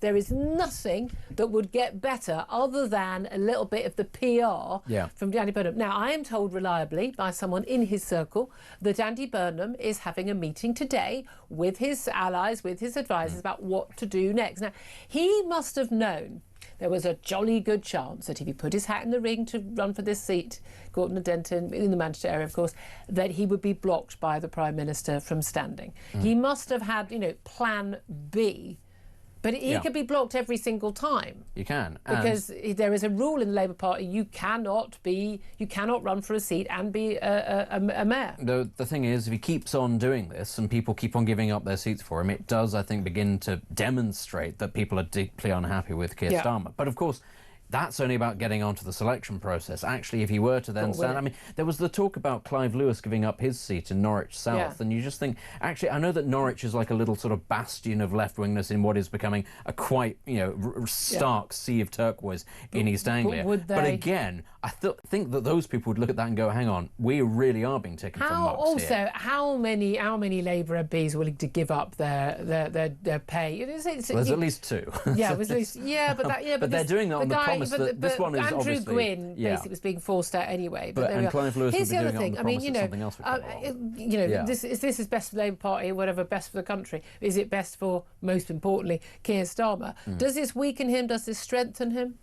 Everything weakens Keir Starmer at this moment. Keir Starmer I've got to be. He wakes up in the morning and sees the weakness. It's one of those where ultimately the only play where this works out for Keir Starmer is actually quite a difficult one. It would have been to have let Burnham run and hope against hope that he then lost the seat. Because then, of course, he's completely neutered. Every time he's I did my best. Exactly. And, of course, there are ways of making that more likely. You make sure that the resources aren't there. People aren't available to come and do photo shoots or that sort of thing. And, I don't know, maybe you release something particularly unpopular that week about what the party's been up to. Well, I tell you what, another thing you can focus on, again, a lot of people, Maggie Oliver, who's just been brilliant on this issue on the grooming gangs, they consider Andy Burnham to be part of the problem. She was the one who exposed the Rochdale, in the Greater Manchester area, grooming gang scandal. And she's gone to him many times. She has said repeatedly that, he was someone who was blocking a public inquiry, blocking this, blocking that, and actually he's part of the problem, not part of the solution. That is a big issue for a lot of people. That's the sort of thing that swings elections on the balance, doesn't it? OK, so, the key thing is with the Prime Minister, he's off to China. You mentioned a little bit earlier, he's off to China today. I remember thinking back to 1990, because I'm that old, Margaret Thatcher, there actually was a leadership contest in process, and there everything's so fine. I'm off in Paris, and then of course things we fight on. Things didn't go quite according to plan. Matt, perhaps not a good idea. We know never hear Keir out the country, but interestingly, bit of a worry being in China after, as you mentioned earlier, this purge by Xi Jinping. Now, no, there was a big debate on the sort of lefty social media yesterday about why is everyone talking about Andy Burnham? The big story is what's happening in America with the ICE agents slaughtering people. Donald Trump's a fascist, blah, blah, blah. And I couldn't be bothered, but I should have messaged. I think you'll find, in terms of things that will actually affect our lives in the future and the world, Xi Jinping, the president of China, having basically ousted now every single one of anyone who had any chance of having any sort of senior military role. Well, not just military. I mean, basically, there's the Politburo, effectively equivalent, isn't there? The Chinese Communist Party, and then there's the military, and they're basically in charge of everything. He's purged the final general, a childhood friend, apparently. He's purged him. He's the last of the purges. I mean, everyone is gone. It's just Xi Jinping, full stop now. That's going to have a different policy. It's really interesting because Xi Jinping came to power on the basis that he made friends throughout the military. The military was his big backers. And now, as you say, he is going sort of from door to door. But of course, a lot of this is based on the idea that, look, the official line that's coming out, well, not the official line, but the one that's being spun to the press is these people were talking to the United States and they were giving away nuclear secrets and strategic secrets. Is that likely? Almost certainly not. It sounds like the sort of thing you'd come up with if you wanted an excuse for getting rid of your top generals. The other suggestion is these people were trying to move against Xi Jinping. There is a lot of factionalism. Xi Jinping is not a dictator in the truest sense. There is a bit like in the Labour Party. There are lots of factions, lots of different competing groups of people that all want different things within the sort of the broad remit of communism. Xi Jinping has been in a bit of a precarious situation, which is why he keeps on having to shore up his power, because if he takes his eye off the ball for 2 seconds, there's another faction coming for him. Starmer is walking into this situation at the most febrile time when there are all kinds of rumours swirling about what actually happened. He thinks the Chinese are our friends and we should give them a nice big embassy. Right now, I'm not even sure Xi Jinping remembers that Keir Starmer is coming because he has much bigger problems going on. I mean, he doesn't even stay in the same place more than 2 nights in a row. So it'd be quite difficult to have that meeting. But exactly. Is it going to be a long white table like Putin's got? There's a very funny meme going around at the moment, which is the only other general left in China is at one end of the Putin table and Xi Jinping's Cummings there with a megaphone telling him, This is the thing. Once again, Keir Starmer, we've got a load of problems going on in this country, and Keir Starmer is off gallivanting around the world, and again, kowtowing. We use that phrase a lot because it's true to the Chinese. I mean, again, but absolutely fascinating. The other big story, it was fascinating, these ICE agents, another protester, this is Alex Pretty, he has been killed by ICE agents in Minneapolis. These ICE agents are working around the entire country. They are carrying out federally mandated work to go in and arrest. They're not just there's this impression that the lefties, they call themselves progressives, they're not progressive, they're giving, that these are just like sort of basically Rambo soldiers let loose in local neighbourhoods, rounding up anybody who's got a brown skin. I mean, that's literally the way they're playing it, and therefore these are fascists, and this is something that we should stand up against, and we are the good people. Whatever we do is justified. That is literally what they're saying online. This is not true.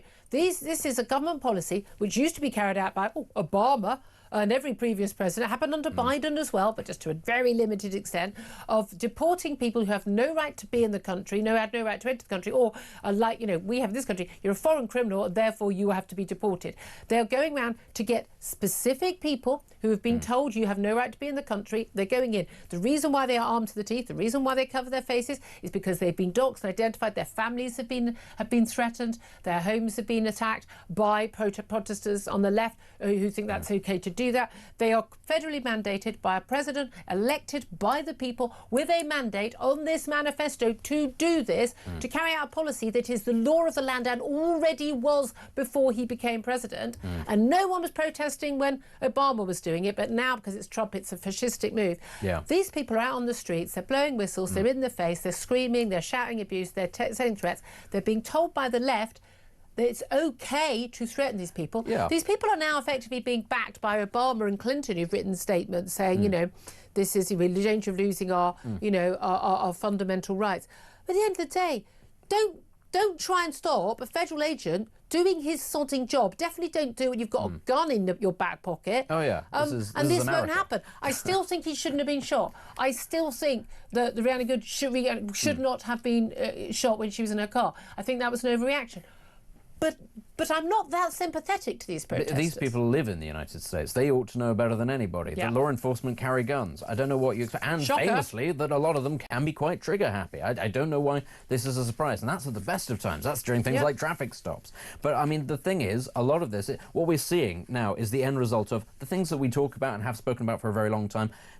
Politics on campuses in the United States, with this idea that actually there is a different set of rules because you are virtuous and therefore you can behave a certain way, and the other lot are fascists, and you call them fascists because it justifies whatever you do. That is now manifesting itself from the college campus over the last 10, 15, 20 years, is now the real world policy of a lot of these people. They genuinely believe this. They live in that same sort of fancy world because an awful lot of these people are college educated. You can just see the way they behave, the way they protest. It's the same thing that they used to do 10, 15 years ago when they were talking about things like gender or feminism or whatever. I'm triggered. Exactly. And it is now manifesting itself. It has metastasized into real life.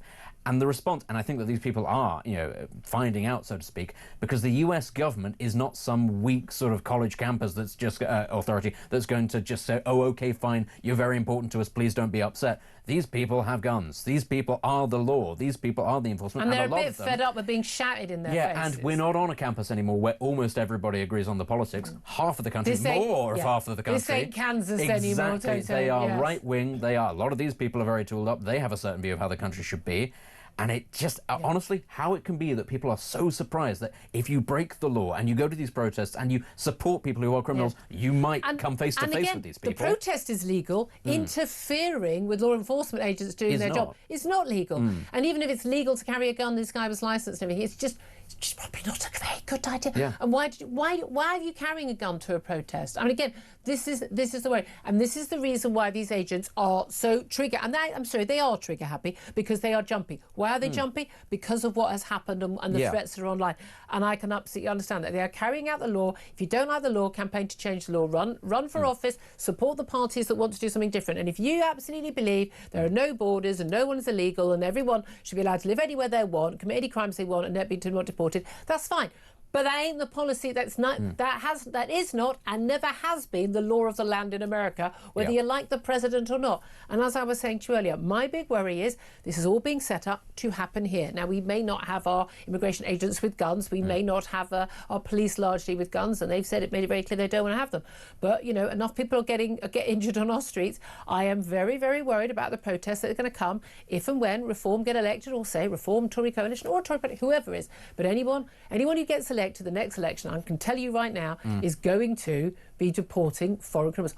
I will work for any government and put the people on the plane myself. I have no issue with that. And there is going to be exactly the same reaction from the left, and they're going to be threatening people. And they are going to justify it by the fact that they argue that anyone doing this is a fascist, and therefore they are justified in doing anything at all to stop it. That is terrifying. Yeah, I was having a conversation about this with Tom Slater, another guest of the show who's on regularly, and I was saying that I think that this is the direction that Europe will head in, which is to say that we will actually have genuine fascism in Europe at some point, because this is what happens. When left-wing organisations behave like that, normal people get fed up. They see law and order breaking down, and the state gets fed up because it feels hamstrung. What then fills that void? It is right-wing organised groups. That is literally how Mussolini came to power. It is literally how Franco did.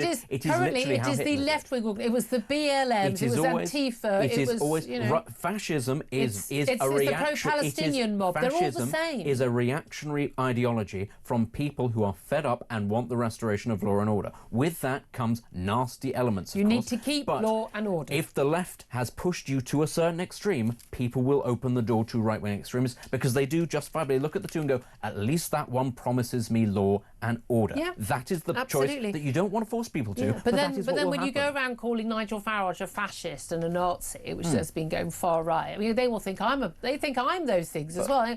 My views are they are so mainstream. If you go back to like 1997, my views haven't really changed. No. The parties have just all shifted so far left. But Farage has said this himself. If you think that I'm bad, you wait until actually what comes after me if I don't succeed. He said that this is what reform has to be, because if it doesn't work out, it will be something worse. Absolutely. And I don't understand why people don't heed the warning. And we know that we haven't got law and order on our streets. And we have Sadiq Khan, the London mayor, putting his tuppence worth in about, we got murdered down by a couple of, brilliant, well done, we're all fine then. And I didn't get my bag stolen, and, and other people didn't get their phones stolen, and no one's getting mugged. And I mean, girls and women aren't being stalked and sexually assaulted on the streets. No, that's all a figment of our imagination. Well, solution to all this, according to Shabana Mahmood, the Home Secretary, is basically the biggest police reforms in 200 years.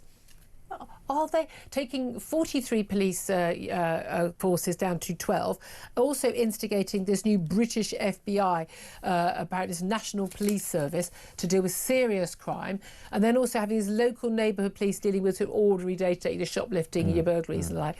And we're told this is going to, it's going to save money, it's going to be more police on the streets. I mean, I think we know it's not going to save money. We know it's not going to be more police on the streets. I think we know it's not going to end up happening exactly as she says it's going to happen. And things are going to get all bogged down in the reforms. And they're going. This has been tried and announced. I mean, there's a really interesting piece by Robert Colville, who is a very, very, very wise soul at the a think tank, and also writes the Sunday Times. And he's pointed out something like this was tried by Charles Clarke Labour in 2006, similar announcements 1995, 2004, 2011 and 2016, and there may have been others. This keeps on happening, but it doesn't actually solve crime. We just need more police officers solving the crimes we actually care about. Oh yeah, she also says she's going to get rid of non-crime hate incidents. No, she's not. 2 Tory Home Secretaries tried that, didn't happen. Yeah, honestly, it's all you hear is the talk about how these reforms are ultimately going to be the thing that improves policing, when actually what it is about policing is resources. It's people able to attend incidents like this. And I don't see how it is that, streamlining all of these police forces by amalgamating them into larger groups, with therefore more people with more oversight over fewer officers, because that is what will happen, having to cover more territory. That is not going to make it easy. If anything, you need to be breaking them down into more so that you can target these things more. And then the idea of some sort of overarching FBI, what's that going to be used against? Well, honestly, we all know what that's going to be used against. That's people saying things online. That's what it always ends up being. I tell you what, you could improve police efficiency simply, genuinely, by teach them all to touch type and having everything seriously though, and having everything online instead of them writing everything down. It's the biggest waste of time. The amount of time that's spent on admin and form filling that does no service to justice is absolute joke. Here's an idea: if you caught some criminals and actually put them behind bars, there wouldn't be so much crime because the criminals be behind bars because half of all crime is committed by about 100,000 people. Just a thought, Home Secretary. Throwing that mad idea out there. I'd love to hear your thoughts on all the big topics, in particular about Andy Burnham, in particular also about the ICE agents. I'd love to know what you make of those particular stories. But as you know, the phone lines are open to you to have your say on anything you want to talk about. 0344 499 1000. Get in touch and we'll hear your calls up next. This is Talk.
I'm Mark Dolan. Join me every weekend from 6 a.m. for the stories that matter to you.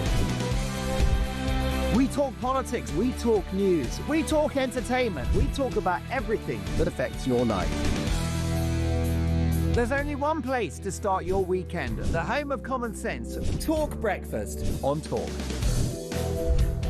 6 a.m. to 10 a.m. every Friday, Saturday and Sunday here on the home of common sense. The UK on DAB+, on YouTube, on your mobile, and on your side. This is Talk. This is Talk, the home of common sense. I'm Julia Hartley-Brewer. Let's get straight to your calls. Interestingly, again, same as last hour, lots of calls coming in on Andy Burnham, lots of calls also coming on those ICE agents. Two big stories leading the news. Coming up in a moment, we're going to talk to the Institute of Fiscal Studies, former director, Paul Johnson, about graduates on benefits. I mean, even a university degree doesn't stop you being on benefits these days. Not if you've got mental health problems, eh? First up there, let's go to Herbie in Harrow. Herbie, what do you make of Keir Starmer blocking Andy Burnham standing in this by-election?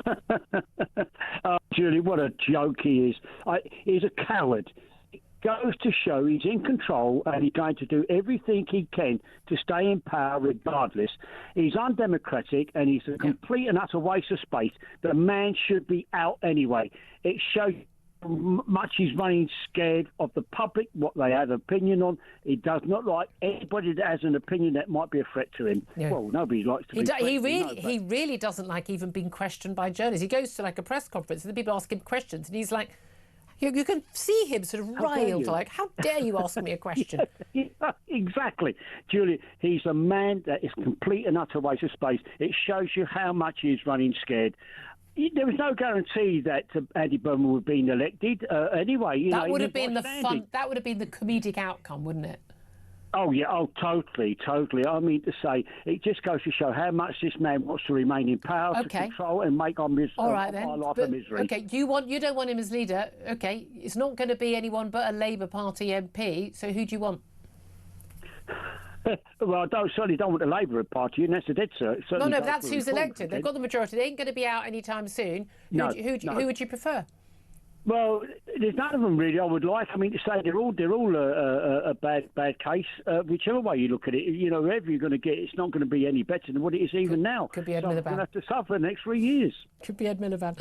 Herbie, thank you very much. You just popped up on my screen there. Herbie, thank you for that. Andrew's on the line in Hertfordshire. Hello, Andrew. Good morning, Julia. Good morning, my love. Crackerjack to speak to you. Yeah, Andy Burnham just goes to show how the polls are wrong in relation to reform.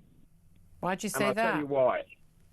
Because they must be so much more reform focused, and Reform are going to win. They're running scared of Reform. It's not Andy Burnham. They couldn't afford to put the electorate against Labour because Reform are polling at one level, but the real vote is probably about 30% more. So they were terrified. I think there would be like the shy Tories, the shy Reform, and on the day, I think there's also people who might back off on the day and vote Tory. So who knows? But it certainly looked like if there was a mayoralty vote in Manchester, that actually that would go to Reform. You, I know, also wanted to talk about those ICE agents. Where do you stand on these 2 shootings now? Look, Trump is voted into office on people and immigration. Yep. He has given them the lawful authority to go and remove the people. It's nothing to do with you or me. And we have the self-same thing in this country. You want to demonstrate, that's good, but you cannot affect my right to lawful progress, breach of the peace. They're lawfully there doing their job. If you get in their way, if you agitate them, then there's a chance you're going to die. These people have died for no good reason. Yep. Don't get involved. It's nothing to do with you. Yeah, I couldn't agree with you more. Again, if you want to change the law, go to Congress, campaign in your local office, in your local party, that's fine. But the law is the law, and the law ain't changed, and they weren't protesting when Obama did it. And we all know why. Andrew, thank you very much indeed, Andrew in Hertfordshire. Your thoughts, very welcome as well, 0344 499 1000. Up next, going to take a quick break, then going to be talking to the Institute of Fiscal Studies former director Paul Johnson about graduates claiming benefits, how so many people are being asked to help save pubs by getting rid of dry January. You shouldn't be doing dry January anyway. Ed Miliband as Chancellor. This is Talk.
Across the UK, on DAB+,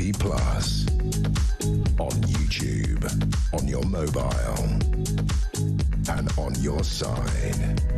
This is Talk.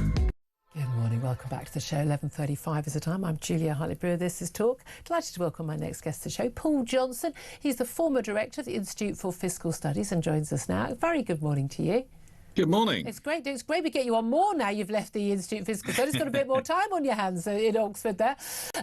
Let's talk about graduates, actually. I wonder if this includes graduates from, the various colleges in Oxford. Hundreds of thousands of graduates, 707,000 people apparently with a university degree, are now claiming benefits amid a post-pandemic surge in people who say they are too sick to work. So we've always had this idea, these people who are not in work, young people in particular, it's because they haven't got qualifications, they haven't got the oomph to get up off their backsides. But we're talking about people who've often been pretty well educated here.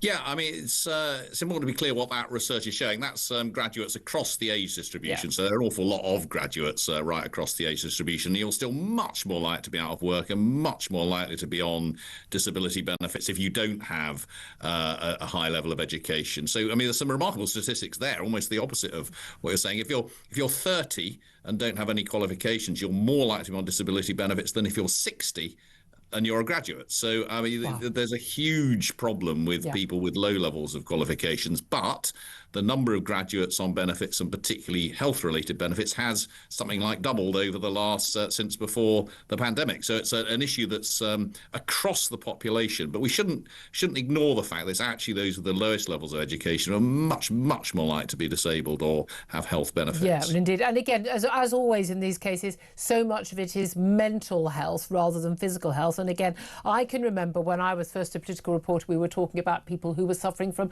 bad backs, and people were out of work because they had bad backs. And then for many years it became stress, and now it's anxiety and depression and ADHD and autism and things like that. But basically all of these things, and it moves through the generations, moves through the years, are things that it's pretty impossible for anyone to objectively say you have or you haven't got this, where it's very much a subjective thing, and therefore of course it makes it much easier for people to sign on for these benefits.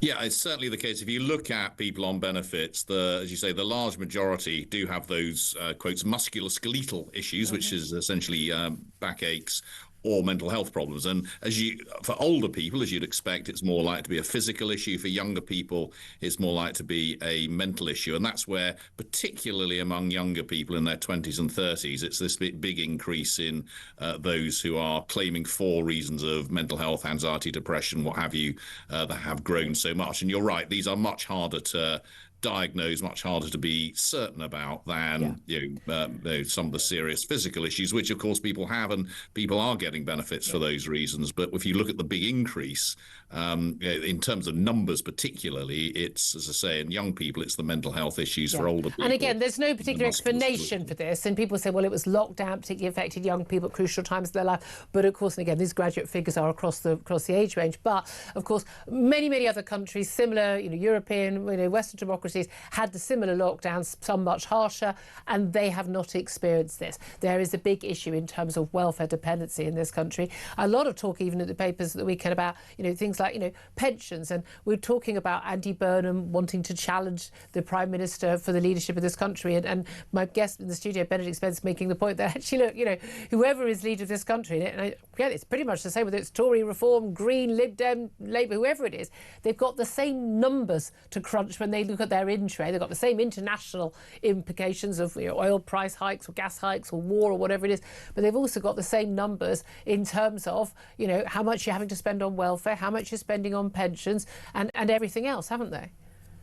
Yeah, I mean, look, there are some fundamental problems. So the first thing, you're right, it's since the pandemic, it really is only the UK where we've seen this big increase in disability benefit receipts. So that is not something that is true across the world. Some of these other things are true more generally. So the higher numbers of people over pension age, bigger spending on pensions. Actually, if anything, we're in a better position than most, partly because we've got quite a low state pension, and actually our pensioner population is a bit smaller relative to our overall population than in many Western European countries. But if you look over the next several years, everything gets harder, and we will be spending more on pensions. We will be spending more on the health service. We presumably will be spending more on defence. We have got this, as you say, very significant number of people on disability benefits, rising still very fast over this decade. And as you say, whoever is in office, they're going to be facing the same sorts of problems. And honestly, has anyone come up with any very obvious answers to this? Well, no. No, that seems to be the problem, doesn't it? It doesn't seem to be an obvious answer to the problem in the economy generally as well. Rachel Reeves has been dealt, we're told, another blow. Firms have warned of a drop in private sector activity amid fragile confidence. The Confederation of British Industry said it was a disappointing outlook for the next 3 months following its regular survey of businesses. And we know in particular hospitality is absolutely suffering. And Britons have even been urged to try and, go to the pub. I know you're in dry January. Go to the pub, spend some money to stop locals from going under. But this is we talk about this a lot on the show. We did during lockdown. We do still now. These are really important, not just community hubs, but they're also huge employers in this country, the hospitality industry. Well, I'm personally at least doing my best. I'm not doing dry January, I'm afraid, and I'll probably suffer as a result. But look, yes, hospitality is clearly an important industry. It's a very big employer. At least parts of it have been struggling for a period of time, and I think that reflects to some extent the fact that people aren't. Well, it reflects to a significant extent the fact that people aren't spending. We're saving more than almost ever before in ways that I don't think anyone really expected. And I think that reflects people's worries about the future. People are concerned about where the economy's going. They might be concerned about their jobs. They're certainly going to be concerned about what's happening to their pay. And so they're actually going out and spending less than they have in the past. So until we get that sort of confidence back in the economy and that confidence to go and spend, in a sense, enjoy ourselves, I think that's going to have an effect on all sorts of And it's circular, isn't it? Because we don't have the confidence because we can see what's happening. People worried about losing their jobs, not getting pay rise, and then it carries on, doesn't it? I mean, talk about another kind of landlord rather than pub landlords. The landlords, people who rent out homes, are also in the news. Ed Miliband, the Energy Security or Net Zero Secretary, you can't be both. He's launched, we're told, a £10 billion war on property landlords. Could actually end up with us basically seeing fewer properties available to rent, rents therefore going up, not just because there's fewer properties, but also the cost of landlords being recouped and a shortage of homes. And basically, this is all about sort of requiring landlords who rent out to basically upgrade their properties in line with stricter and stricter net zero laws. But we're talking about, 5-10 grand per property. Landlords are going, I haven't got that sort of money. I'll have to just sell my property. I can't do it. What do you make of this? Because this is something that was brought in under the Tories, kicked back, pushed back. A lot of people thought this would be pushed back even more, but no, he's going ahead with it. Well, I think it's important to put this in a wider context. The last Conservative government actually really significantly increased taxes on landlords. Yep. This government has done the same. It's also increased taxes on landlords, and now you've got this additional cost through, as you say, these energy requirements. That's people might think, well, landlords. I mean, who cares about landlords? They're not exactly the most popular group in the world. But this will have an effect on the rental sector and on tenants. So politically, it might feel easy. To some people at least, to hit landlords, but the reality is that will reduce the supply of rental properties and increase rents, and that's a huge issue. I mean, if you want to rent somewhere in London, you're talking about £1,000 a month or more to rent somewhere. That means that people can't move to the parts of the country where the jobs are, that you can only really live and work there if you happen to come from there or have pretty well-off parents if you're a younger person. I think politicians don't get that they do things to one group of people, and it may be them paying the bills, it may be the landlords paying the bills, but the consequence isn't necessarily on them. It's on a much wider part of the economy and of society. So you need to be very careful with that and think about,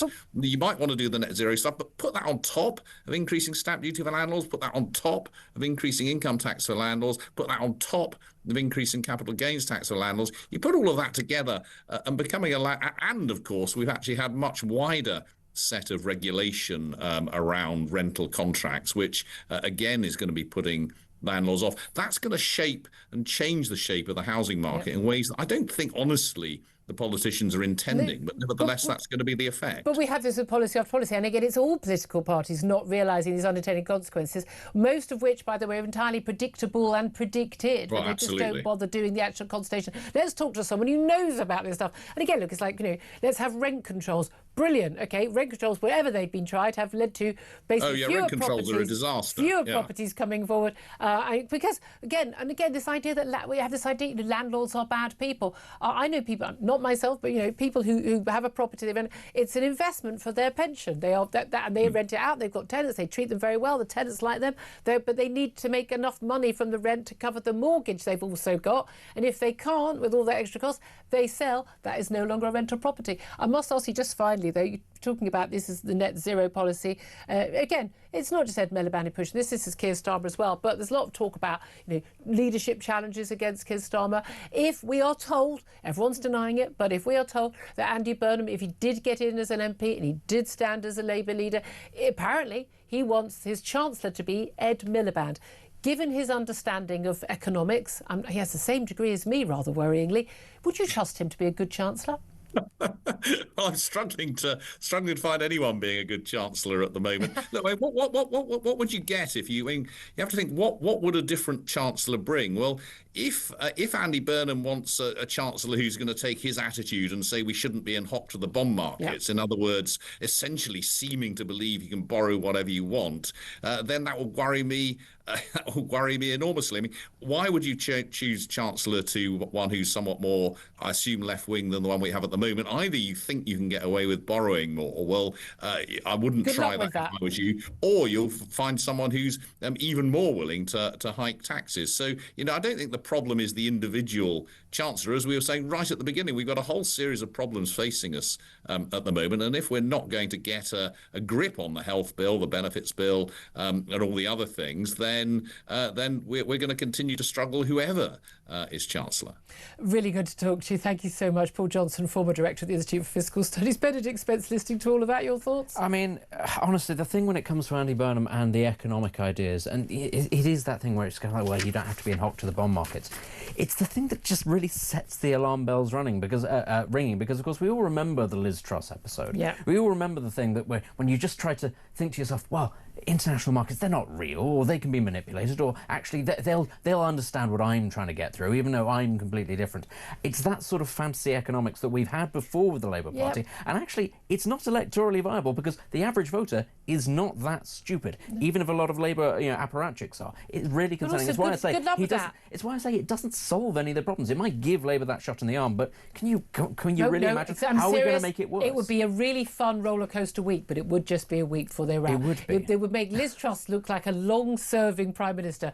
11:48 time. We're going to take a quick break. Up next, we're going to be talking about the latest protest in Crowborough and East Sussex. Every single Sunday, thousands of people are turning out to protest those asylum seekers arriving at that military barracks on the edge of the town. Well, they've actually been bussed in overnight in cover of darkness, and those protests continue. We'll talk to a local councillor up next. This is Talk.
Every Monday to Wednesday, midnight until 1, it is Talkback.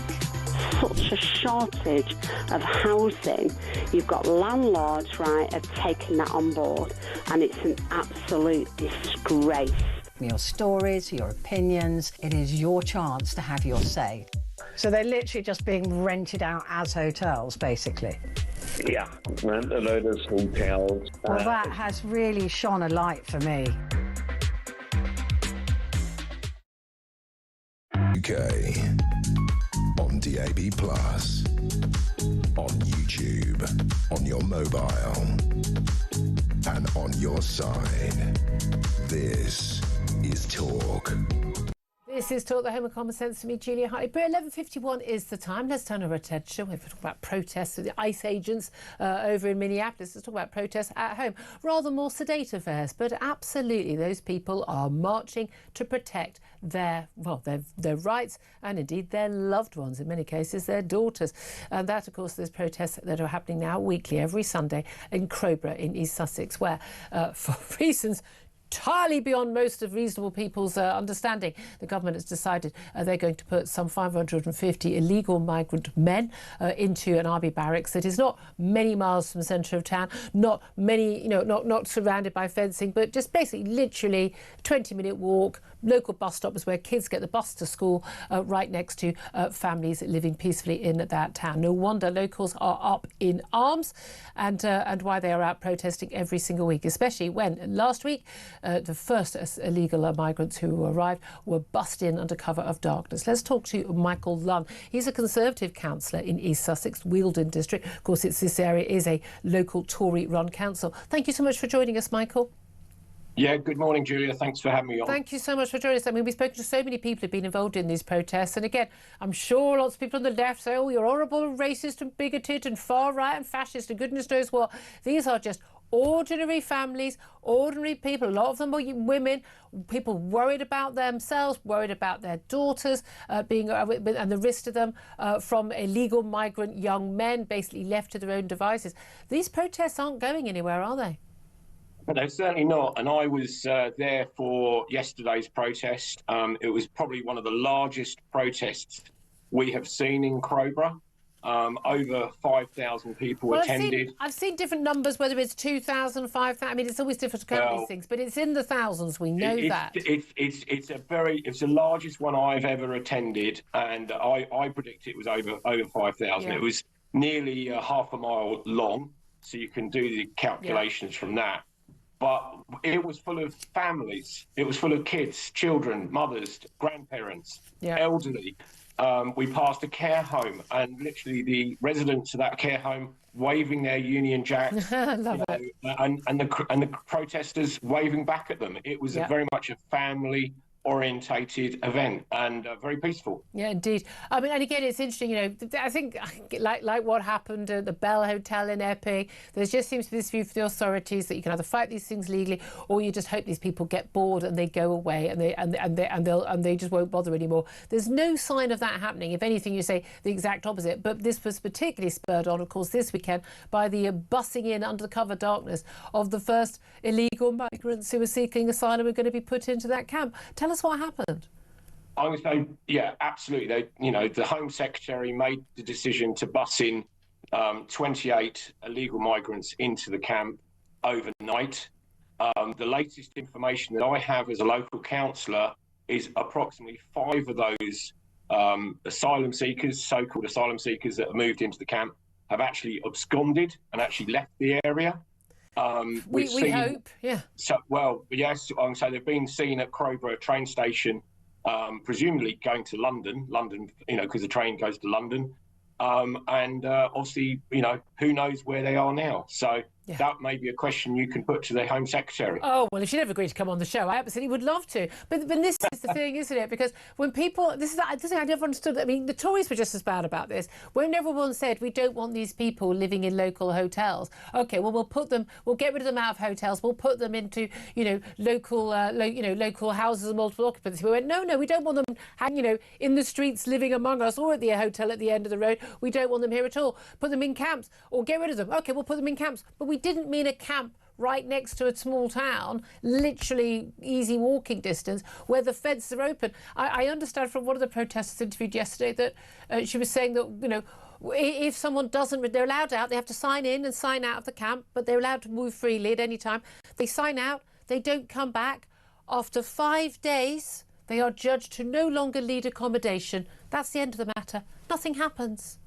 Yeah, and that's correct. Yeah, that's the information that I've got as well. And it's ludicrous because this is not a disused army camp. This was a site that was used by 5,000 cadets that are hoping to serve for our country. Yep. And they are now displaced. And our local MP, Nusrat Ghani, has been working extremely hard to try and find a new location for those cadets to go. Yep. And to the best of my knowledge at this moment in time, as I speak to you, there is no place for them to go. And interestingly, they were also told, you can no longer be on this camp at all because this will now be unsafe for you. But if it's unsafe for the cadets to be at the camp because of the illegal migrants, why is it safe for those illegal migrants to walk the streets and to stand at the same bus stop as young girls getting a bus to school? Yeah, and indeed, my daughter travels on that bus route. She's, a young lady. She likes to travel, see her friends in Crowborough and surrounding areas. And these migrants can jump on that bus and go wherever. Do you know what I mean? We had an incident, I believe, a couple of days ago where one of them was on a scooter, basically driving that scooter through the traffic dangerously and through some school children down to the train station, jumped on the train, disappeared. And he was covered in tattoos all over his face. So presumably a Home Office have this information. But, things are happening in Crowborough. We've got a golf course locally, and there's a gang of 5 of them wandering around the golf course, interfering with golfers. Do you mean? I mean, that's genuinely, if you're on a golf course, you are, you're often away from other people. That is very dangerous. And again, we're not saying that every single person in that camp is by definition a criminal because they've entered the country illegally. I'm sorry, end of. That was the law. But we're not saying that everybody is a danger, but the rate of criminality among these people, particularly sexual assault and stuff, is way too high. It's unacceptable. And I think the key thing that the local community are most concerned about is that we do not know who these people are. Exactly. These are undocumented males that have come into the country. We're predicting, and we're anticipating this is going to get worse before it gets better, Julia, because effectively you've got different ethnic groups that will be housed in this camp, and there's going to be infighting as well. Yeah, we've seen that and this before. is a resource for our country, for our cadets, and it's likely going to be smashed up. So we are concerned. And the protests won't go away. People will continue to turn out. And, I'm very proud of our community. They're standing up. You absolutely should be. And again, peaceful demonstrations by ordinary families. Michael Lunn, Councillor Michael Lunn, local Tory councillor there in East Sussex, thank you for that. Benedict Spence, I mean, the government is just completely convinced. If we just make this all go away so they're not in one big place and people just won't notice and they'll get bored, that's not going to happen. The British people are not going to put up with this. Well, I mean, they've been made to put up with this because ultimately there's no sign that the Labour Party, that the Labour government is going to change any of this policy. They are going to keep on doing this under cover of darkness, busing people into areas where people don't want them and then go, well, what do you want us to do? This is just what we have to do. Until we actually have a government that's prepared to say, no, this is insane, and whatever, international legal agreement we've signed up to, this isn't working for the people. It is undemocratic that these people are here. Ultimately, that's a key thing. It is undemocratic. It is not what they want. It is what they constantly vote against. When are they going to be listened to? Is it going to be when violence breaks out? Again, as we were saying, why should they have to be subjected? Again, we're back to the ICE agents in America carrying out the, electorally mandated, legal, the law of the land. End of. Well, we'll talk about a bit of the ICE shooting. We'll talk about policing. May get onto this topic as well with Roy Ram, a former commander of special operations at New Scotland Yard. The Home Secretary has announced his major new reforms of policing. Is it going to make things any better? I somehow doubt it. We'll find out what Roy Ram thinks up next. We'll talk to another Labour MP about Labour in civil war over Burnham. This is Talk.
across the UK, on DAB+, on YouTube, on your mobile, and on your side. This is Talk.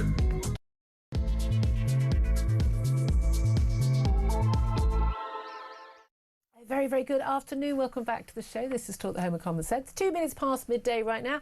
Whether you're listening on DAB+ radio or your smart speaker, watching on YouTube or your connection device, great to have your company. Thank you so much for listening. If you have missed anything of the show, we had some fantastic guests on, and we've got Benedict Spence. You know you want to listen back to what he's had to say. You can go to my YouTube page, the Julia Hartley-Brewer Show, hit subscribe, and you never have to miss a thing. Coming up in this hour, we are going to be discussing a bit more about Andy Burnham being blocked by Keir Starmer from standing in an upcoming by-election in Gorton. Also, major new police reforms back here in Britain, and the second fatal shooting of a protester in Minneapolis by ICE agents. Oh, and the latest woke madness. I mean, these stories. Shakespeare was a black Jewish woman, and the Green Party being sued by a former member because she was suspended for mocking another member having fairy pronouns. You know, you can no longer make this stuff up because it is such a parody of itself. We'll talk to Maya Forstadt about all that madness coming up. First up, let me introduce you once again to Benedict Spence, Conservative commentator, joining us today. And black woman. And black, yes, he is a black woman. He is a black woman. I mean, listen, as I was pointing out to a guest the other day, you know, if a man can identify as a woman, if I identify as being black, well, then you have to accept it and believe it. Full stop. I know. I'm very happy that after all this time Shakespeare is being recognised for the beautiful North African Maghrebi woman that they were. So what I love is it's like feminist historian. It's like really bad historian. It's just honestly at this point it is. I suspect that this story is going to end up being somebody who's like doing satire and has gone really down the looking glass. They've got too far deep into it. But I think because this the is other a thing parody character. Yeah, because otherwise you can only assume people are literally just making up the most far-fetched stuff to get attention, because you can't seriously believe this stuff. It's nuts. Never. You know, this historian, lol, has got on the front pages. You know, people are talking about this nonsense. I say, I have a guinea pig, now dead. Now, many long years dead, who would still be able to write better history than this woman. But anyway, I don't know, I assume she identifies as a woman. I mean, be one of those mad people. But anyway, we will talk about that a bit later. Much more important things to talk about in this hour. First up, we will be talking a little bit more about Andy Burnham being blocked by Keir Starmer. He's all over the news today, justifying, it's always good reasons why he had to block Andy Burnham from standing in a local by-election in the Manchester area and losing his Manchester mayoralty, which, of course, could well fall to reform. But, of course, we all know the real reason is because he doesn't want a challenge from the King of the North, Andy Burnham. But would things be any better? Do get in touch. Love to hear your thoughts on all of that. Is he just free? Is he scared? Would things be better under Andy Burnham? Certainly a better communicator, but hey, far to the left, and he wants to put Ed Miliband in as Chancellor, we're told. I mean, this whole show is sponsored by the word what's your reaction? Give us a call, 0344. I don't know how you spell it, but that's what it's sponsored by. Give us a call on 0344 499 1000. Text the word talk in your message to 87222. Get in touch with us on X at Talk TV. Calls are charged at the national rate. Text costs £1, standard network rate message. Lots more to talk about, including major police reforms. Biggest police reforms in 200 years, according to the Home Secretary Shabana Mahmood. Well, are they? And will they do anything to actually mean that... I know, this is a crazy idea.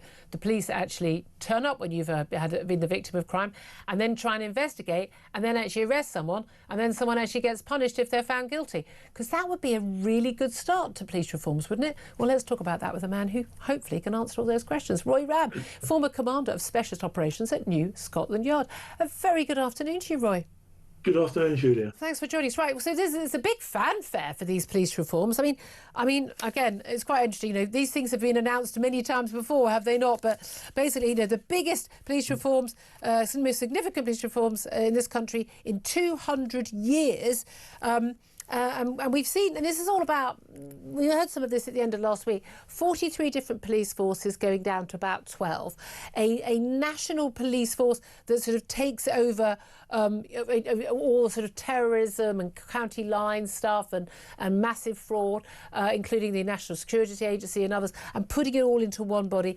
Some lower level neighbourhood policing as well. We're told this is going to both save money improve response times. There's going to be a requirement to turn up within 50 minutes in a city area or 20 minutes in a rural area. And it's also going to mean more police officers as well. Is it likely that any reform is going to do all of those things? Well, do you know what? I absolutely welcome this, and I'd argued for it for some time, and also that this should be part of a royal commission into the justice system, because, you know, it's all very well having the police force being much more effective. If the sausage machine is chewing, you know, chucking the stuff out, it's got to go somewhere, and it's got to go into the courts. But let's stick with the policing. You know, the last time the police was substantially reviewed was in the 1960s, and before that there was like 1,200 police forces, and some of them you could get them all into one telephone booth. But you know, 43 forces now. You cross boundaries, and the local chief officer wants to do something differently. Yeah. Communications are different. They're buying uniforms differently. Communication, it's nuts. Yeah. And you know, we're in a digital age. Communication has changed. It must change. Presumably also the crimes, a lot of fraud and the county lines, drug gangs and things like that, and you know, and terrorism. This stuff, I mean, you know, they don't go, oh well, I'm in Cheshire, I must keep my criminal activity in Cheshire.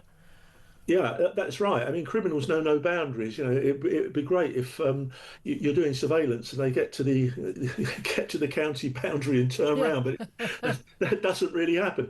So I think that's really good. I mean, I really look forward to the white paper, but it's got to make sure that there's a level of crime that lots of people don't see, and when you've been talking about that, you know, terrorism when it manifests itself, serious organised crime when it manifests itself. But for most of the public, it's the disorder, it's the shoplifting, it's the street crime, and that has to be visibly policed. So fine. Sort out the logistics, get a national crime squad, absolutely great. I'd love to have been a part of it. But then let's make sure that those tiers underneath it also deliver. And that has to be, we have to see more visibility of police officers. We have to see them turning up to crime scenes. We have to see them dealing with disorder in public places. Yeah. And you know, and in cities and in rural communities. So that needs to be a product of this reorganisation. But isn't it extraordinary that we even have to have a conversation? We need to have police turning up to crime scenes. Like, I mean, you know, no beep Sherlock is something a lot of people would be saying at this point. Yeah. Is this based on? But there's also this idea, I mean, I suppose there is that worry that if, you know, and again, we have this with the NHS, you reform everything, you take out this layer of bureaucracy, you do that, but nothing actually changes. All the focus goes into reform, people getting payoffs, you know, and then being hired back on greater salaries, and nothing actually changes on the ground. What we really need is just more police officers, greater communication. I mean, again, I'm serious. Every police officer needs to be taught touch typing, for the love of God, and no more writing things down on little pads and getting everything into system straight away. We need to get rid of a load of the box ticking and all of that. They need to be focused on the crimes people care about. But also, crucially, there's this idea that, well, there's serious crime and then there's these minor crimes. Having your bag stolen or your phone stolen or being a small shopkeeper and having shoplifters every day, that is not minor crime. That is a serious crime for those people. But also, those crimes fund the serious crime.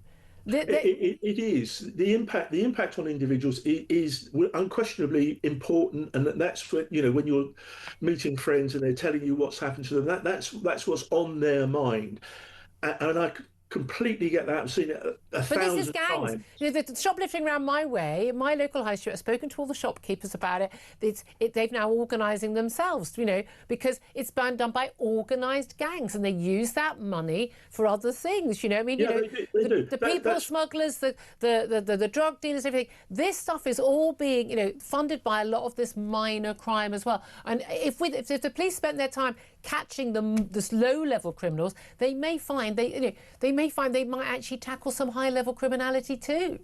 I don't disagree with anything you said, but what I would say also is that, I mean, some shoplifting is not of the organised kind. There is loads of the organised crime without any doubt. But even if it's an individual getting away with it, it sends a message to communities that actually it's okay to steal from the local shop when it really isn't. So it needs to be tackled locally, but where there are links identified to serious and organised crime, then it needs to be pushed up, and you need them for that supranational organisation to be able to go across the boundaries and say, hang on, the proceeds from 100, 200 incidents of shoplifting are fueling drugs trafficking, arms movement, people trafficking. So you need that integrated policing model. Yeah, absolutely. I mean, I do find an awful lot of crime is happening in plain sight. Again, police aren't turning up. Even the serious stuff. I mean, one of my local, between two high streets, one of them, it's closed down now and changed into something else. But it was a nut shop. It just sold nuts. It sold nuts in an area where I'm not sure a nut shop would survive. It wasn't, Islington High Street or Hampstead High Street or something. And this nut shop had the most extraordinary security. I mean, it literally had security guards outside. The back door from the at the back of the shop, and indeed the shop, the shop back at the door of the front, the front bit of the store, completely reinforced steel doors. I don't think they were selling nuts. A friend of mine went into the shop and asked to buy some nuts, and they looked utterly perplexed and said, "What do you normally pay?" Because they didn't sell nuts. How is it that the locals are going, "I don't think that's a nut shop. I don't think that's what they're doing." Police, no, doing absolutely nothing about it. I mean, it's laughable. Well, yeah, I agree. But I mean, I really look forward to this white paper this afternoon, and I'm sure we'll talk about it again. You're so much more positive than me. Look, what do you reckon of this new British FBI? I mean, that's, shorthand for this National Police Service, including the National Crime Agency, Counter-Terrorism Policing, Regional Organised Crime Units, Police Helicopters, National Road Policing, one organisation. I mean, that sounds like that makes sense. And the boss of that will be senior to the Metropolitan Police Chief, who's currently the most senior police officer. Is that going to make a difference, having that all under one umbrella? Yeah, it's going to make a huge difference, I think. Once you start to look at terrorism offences, it kind of comes back to what we were speaking about earlier about people crossing borders, whether they're borders within the UK or national borders. If you're a police chief, let's say in France or in Italy, and you've got some information about drugs movement, people movement, terrorism, you want a comparable organisation. And I think it allows the UK to speak to these other countries, including the US and the FBI, on a much easier basis. Okay. And I don't think it matters whether that individual is more senior than the Met Commissioner. I mean, whoever's running London's still got a pretty big job. But I think it's a really good idea. Okay, just finally on UK policing, Shabana Mahmood, the Home Secretary, has also said she's going to scrap non-crime hate incidents, crucially, in their current form. She's been saying, they're distracting police from fighting, crime that people care about. She says officers should be focused on catching criminals, cutting crime, making sure that people in our neighbourhoods feel safe. I don't want them to be policing perfectly legal tweets. I want to make sure they're focused on the day job. We've had two Home Secretaries under the Tories, Priti Patel and Suella Braverman, who both tried to scrap non-crime hate incidents. They were never in law. They were created by the College of Policing, which has been more captured than the NHS. I mean, it's basically is Stonewall, as far as I can tell. Saying you don't want police to go after people for perfectly legal tweets, that's all very well, but the police often think these tweets aren't legal, and they are completely caught up in that woke culture where anyone who feels offended, that must be recorded in some way. Two former Tory Home Secretaries failed to do this. Do you think a Labour Home Secretary will? You're right. I'm slightly more positive than you. You're much more. I mean, you are. I mean, you're blue skies today, Roy. I travel in hope. Look, this whole issue of tweets and hate police, it's been such a massive distraction as to try to identify what the government says is illegal and what they want police to do about it. If you go right back to people would phone the Nick and say, look, my neighbours said something awful to me, and you'd go around, knock on the door and say, look, please behave yourselves. And you might actually make a note of that in a collator's index. Just in case something happens in the future. But it's not a conviction. It's not something that's going to impair somebody getting a job or their livelihood. And that's the kind of common sense area where we need to be. Yeah, common sense would be nice. That'd be a start. Can I ask you just finally, looking at things overseas, I'm sure you've seen all these reports about these ICE agents in Minneapolis. The second person, a protester, to be killed by ICE agents in that city. It's not happening elsewhere. These protests have turned, pretty aggressive, it seems at times. This man did have a gun, although he wasn't arming it. He one hand was quite clearly empty, the other hand he was holding a mobile phone. Things turned pretty nasty. 20 different video versions of this. Everyone's giving their political tuppence worth on this. What do you make of someone who's been in the thick of it, as a former commander of specialist operations in New Scotland Yard, of law enforcement agents getting up in a situation where they kill a protester? Do you know what? It is really, really troubling. If you look, for example, at the Met last year, the Met, as you will know, has spoken about, policed thousands of demonstrations. Nobody, absolutely nobody, got shot by the Met in any set of circumstances last year. And across the UK, I think there were 4 incidents and 2 were sadly suicide by cop. So we're talking about a completely different environment where guns, everybody has guns. This guy had a legal weapon, apparently was allowed to carry it. Why you would carry a legal weapon to a public order event like that defeats me. But I think the problem is that ICE are appearing as a paramilitary organisation, and there is not a history of policing public order incidents in the US which is comparable to what we see in the UK. I think they need to step back. I think they need some training in how to deal with crowds, how to speak to people, and how to deal with these incidents with non-lethal weapons. I think it's heading for a tragedy. Thank you so much, Roy Ram, a former commander of specialist operations at New Scotland Yard. Very much appreciate you joining us. Thank you for that. Just some breaking news for you. Former Home Secretary, Conservative MP Suella Braverman has joined Reform UK. She has defected to Reform. We were expecting, weren't we, this week there'll be an announcement about a high-profile Labour figure. Very much not a high-profile Labour figure, but absolutely a very high-profile Conservative. She follows on from Robert Jenrick, of course Nadeem Zahawi, and Andrew Rossendale as well. Again, 3 of those being Conservative MPs who have actually defected, but that's the 4th high-profile Tory, 3rd high-profile. Along with Jenrick. Jenrick was actually in. Robert Jenrick was in the shadow cabinet, but certainly a former Home Secretary. I think many people, Benedict Spence still with me, had expected that Suella Braverman was on the list of likely defectors. Her husband had defected from the Tories to Reform, and had been all over social media talking about it. I was going to say, she's defected months after the rest of the world assumed she already had. So, better late than never. Maybe she didn't get the memo, but this is one of those that I think people had assumed it was going to happen at some point anyway, especially after Robert Jenrick jumped. There was no real reason for Suella Braverman to remain in the Conservative Party. There was no career progression. It was very clear that a lot of her colleagues don't like her very much. Her politics are much more closely aligned with that of Reform. I think this was just an inevitable thing, maybe just a placeholder until this fabled Labour defector actually emerges. Who that might be, well, Kate Hoey denies it's her. Yeah, we don't know who it is. They don't know who it is. Hey, it might be my next guest who's a Labour MP. You never know. We'll put it to him. But but this is a role, and again, there's this very, very clear, absolutely open statement from Nigel Farage after the defection of Robert Jenrick. Well, after he was sacked and ousted from the Tory party because he was going to defect within a few days. He said, "Look, May the 7th, the day of the local Welsh and Scottish elections, that is your last day for defecting. We're not going to. You can't. The door is not going to be open forever. There'll be a lot of focused minds as a result of that. Now there will be an element. I would have thought that the likes of Kemi Badenoch, the Tory party leader, we had on the show last week, will be saying, good riddance, glad we've got rid of you, not an issue. You're Nigel Farage's problem now.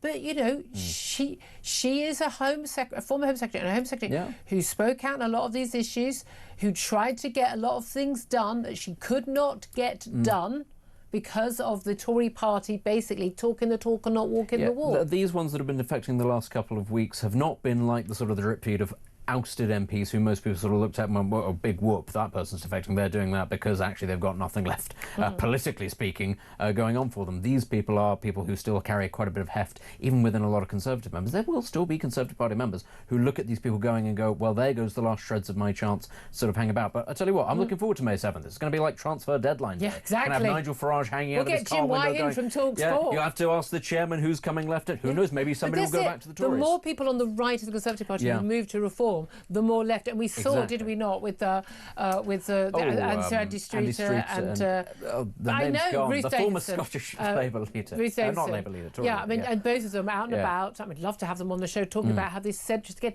what they think is centrist is basically Lib Dem Blair. That's what they don't get. Yeah, it's we're going to see. Is that going to be the direction of the Tory party? Because it might be. It might give them a lifeline. It might mean that they have to kill the Lib Dems for them to survive rather than reform. But it leaves the way open for reform. It really does. Fascinating. I'd love to hear your reaction to that. Suella Braverman, the former Home Secretary, has joined Reform UK. She's just been speaking at an event Reform were holding about veterans, in front of veterans, many veterans in the audience, about how they would not allow that change in the law, which Labour are looking at to basically give free for all for private prosecutions of soldiers who were fighting in the Troubles and trying to protect peace in the Troubles.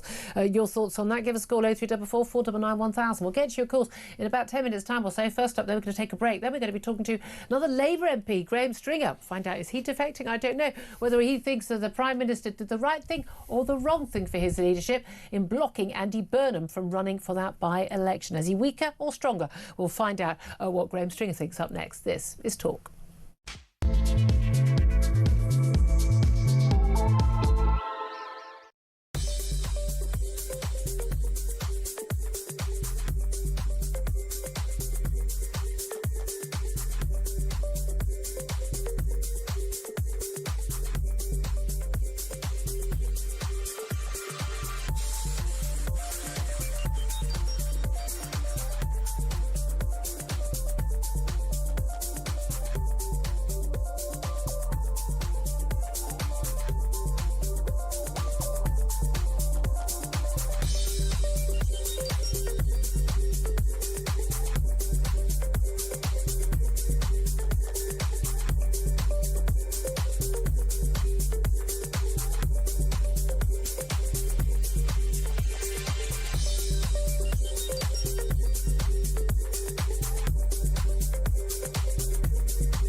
Welcome to Down the Local, the show that goes from pub to pub across the country, speaking to the punters about the subjects driving us all nuts at the moment. That Rachel Reeves, Rachel McCown. I don't really know Meghan Markle. I know Meghan Markle's from Sinks, and that's about it. I don't know about anyone else, and I don't know where this is going. I have 0% beard, and I feel Raising the flag, I think, is symptomatic of this desperation. Is public transport good value for money? No, it isn't. You really don't like speaking to people.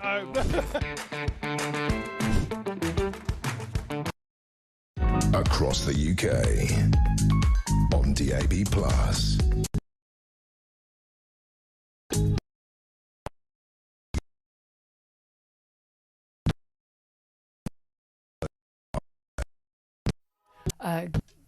Very good afternoon. Welcome back to the show. 12:24 is the time. This is Talk, the Home of Common Sense. Just to bring you that breaking news, former Home Secretary Suella Braverman has joined Reform UK. She has announced her defection at an event they've been holding in London for veterans. But she says, I feel like I've come home. Bearing in mind, of course, she lost her job twice as Home Secretary. Came back, she was under Liz Truss, then came back under Rishi Sunak, and she did actually resign in November 2023. This over basically an article she wrote in the Times, which had not been basically agreed by Number 10, accusing the police of bias in protest. She'll go down very well with the Reform crowd, won't she? I'd love to hear your thoughts on that. 0344 499 1000. First up, though, let's talk more about what on earth's going on in the Labour Party. Is it civil war?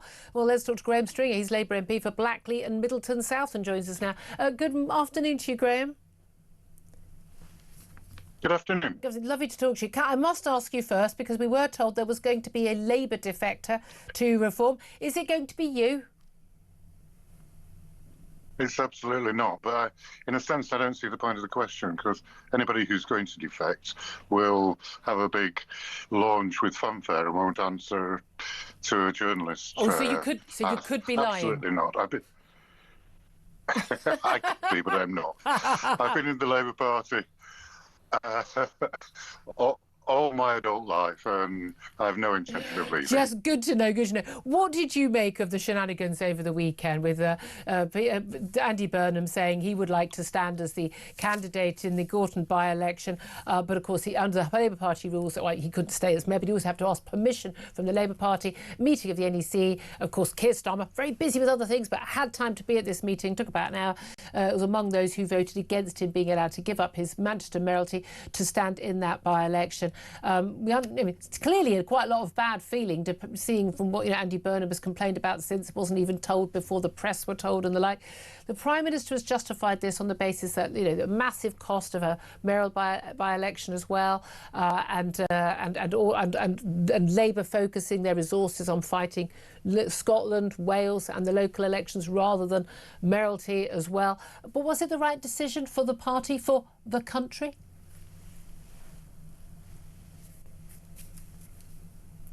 Oh, can you hear? Oh, we've lost you. I did notice we had a delay on that line when we first started speaking, but it appears the delay is now such that we can't actually hear Graham Sting at all. Hopefully we will get him back. I think they're trying to get him back on the Unless he is now in fact defecting, having really pulled the wool over your eyes. Yes, he has just defected. That's not just defected. Behave. Right, well, let's go back. While we waited to get him on the line, we talk about, Keir Starmer defending this. Basically, it's like it's the right thing for the Labour Party. You could argue there's the Labour Party, there's the government, there's Keir Starmer, and there's the country. Those four things are all different, aren't they? They're all different. I think it's good short term for Keir Starmer. I don't think it's good for because he's dealt with just the immediate threat. Yeah, for the short term, it's fine. For the government, the government is beholden to the Labour Party, and the Labour Party is not going to change regardless of who the leader is. That they can select a leader who is more inclined to agree with them on certain views, but then that's bad for the country. I think all that this does is it just keeps everything in a holding pattern for Keir Starmer. Everybody knows he's pretty much toast. That's all. There simply isn't somebody yet with enough support or bold enough or the avenue to challenge him. We're simply waiting for that person to find a chink in the armour to make their way through. Clearly that's not Andy Burnham this time. We wait to see if it's going to be somebody from inside the cabinet or somebody on the backbenches. Yeah, that's the thing. Just bad news. We just spoke to a Labour MP a little bit earlier on the show, but Graham Street, the line is just, apparently it's just too bad quality. I know they're still trying to work on it. Strong possibility we won't be able to speak to Graham Stringer because the quality of the line has just gone down so much. I'm absolutely gutted about that because I so appreciate him taking the time to talk to us. But if we can get him back, we will do our best. But this news, the former Home Secretary, Suella Braverman, has joined Reform UK, saying, I feel like I've come home. It's very interesting. She's a great performer. I think she's a great communicator. She's always been pretty out there in the Tory party, considered to be sort of, I think, awkward. But again, doing stuff that, let's face it, I think the vast majority of Tory voters would agree with virtually every word Suella Braverman says. Yeah. She's a very good, she's a very good communicator. She's, she looks good, she sounds good. And then she's one of those people that's sort of regarded by the mainstream media as some swivel-eyed lunatic because she thinks that criminals should go to prison and that we shouldn't have illegal migrants in the country. These are not controversial views to most people. There are lots of criticisms one could make of Suella Braverman. What I would say in her defence is that she forced many members of the Conservative Party, I think, to confront the fact that her views are not fringe views, that they are mainstream. And it challenged the party to make a decision on what direction it was going to go. Was it going to be democratic and listen to people, or was it going to stick its head in the sand? I think it's quite clear what direction it is now going. That might not be entirely down to the party. It's also, of course, the fact that Reform, coming up on the outside, suddenly shot up in popularity out of nowhere, especially when Farage came back into the fold. So it's not entirely to do with the party. Maybe it would have changed if there hadn't been Reform, but I think the die is fairly clearly cast now. Ultimately, that is where the ascendancy, the momentum is, and she just fits so much better there than she does in Kemi Badenoch's version of the Conservative Party. And again, the Tory party decided which way they were going to go with Rishi Sunak. How's that working for you? is all I can say. Oh, is it 113 MPs they've got now? I mean, there you are. Right, it's going to be fascinating. We're going to talk to Reform's Alex Wilson in a couple of moments to find out his reaction to this news. I'm pretty sure I can predict what it is. I'm really sorry we can't get Graham Stringer back up. We always like to hear all different views on the show, but he's not the Labour defector. That's what he was very, very clear about that. Your views coming up. Love to hear your reaction to Suella Braverman's defection. Love to hear what you have to say about Andy Burnham being blocked by Keir Starmer. And he was personally there. I think he thinks he was Mr. Big I Am doing that personal vote. I think it looks even worse, blocked from returning to Parliament. But I mean, he's still the king up north, guys. Maybe someone else, maybe the king down south. Wes Streeting, I don't know. Ed Miliband, that's again that word again. Could actually be running. I'd love to hear your thoughts on that, and of course your thoughts on those ICE agent shootings in Minneapolis as well. Plenty to talk about. Get on the phone line, say 344 499 1000. This is Talk.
Across the UK, on DAB+, on YouTube, on your mobile, and on your side. This is Talk. Well, good afternoon. Welcome back to the show. Well, it's another day. It's another defection from the Tories to Reform. This time it is Suella Braverman, the former Conservative Home Secretary. She's on stage with Nigel Farage right now at a London press conference. So they were dealing with lots of veterans in the audience, talking about how Reform would certainly change the law, which has just been adopted by Labour Party to basically allow these private prosecutions of veterans. It seems like she's gone down very well indeed, a former Home Secretary under both Liz Truss, briefly. Everyone was briefly under Liz Truss, but also under Rishi Sunak. Of course, she had to resign. Basically, she pretty much got sacked, was forced out twice. But second time was certainly over accusing the Metropolitan Police of bias in terms of their protesting, two-tier protesting. Yeah, it was happening long before Keir Starmer, I think she'll be a very popular figure on Reform's benches. But as Benedict Spence, my guest in the studio today, has pointed out, actually, she's one of those people that you kind of thought she'd already gone over to Reform. Certainly her husband, who was on social media, has already gone over to Reform. I thought it was a matter of time. Not that she's going to do what her husband says, but realistically, her views seem to tally much better with Reform than the Tories, even under new leadership of Kemi Badenoch. We're going to take your calls on all the big topics of the day. Give us a call on 0344 499 1000. You can call in about Suella Braverman if you're calling quick. We'll take your calls in just a moment. First up, though, let's talk to Reform UK London Assembly member, friend of the show, Alex Wilson, his reaction. Hello, Alex. Good afternoon, Julia. Good afternoon. Thank you very much. Well, we've moved on from talking about, Andy Burnham, the great white hope for the Labour Party up north, but now we're on Suella Braverman as the latest defector to the Reform Party. I mean, again, a lot of people thought she'd already gone over to Reform, hadn't they? Well, no, she was still very much a member of the Conservative Party and a member of Kemi Badenoch's parliamentary party, but I'm delighted she's come across now. As I said, a couple of weeks or so ago, there are a very small number of Conservatives that I'd be happy to welcome. She's absolutely one of them. Robert Jenrick was another, and Andrew Rosendale, who represents a constituency very near where I live, is another one. We've picked off the best Conservatives, the rest of them not interested. to be honest. But what we're doing here, we're trying to replace them as a party, the main party on the right of centre of British politics, and bringing some talent, some experience in is great. But ultimately, we're about ploughing our own furrow and taking that battle to the Conservatives, to Labour. I just want to clarify. You're saying you don't know any of the rest of them. Well, no, but I mean, 7th of May is the deadline that Nigel Farage has given. So you're saying the next one who defects, I mean, 'cause there's going to be more. There's going to be more. They're going to be leaving what they may regard as a sinking ship, depending on what the polls are. And they're told, the door is closing on the 7th of May.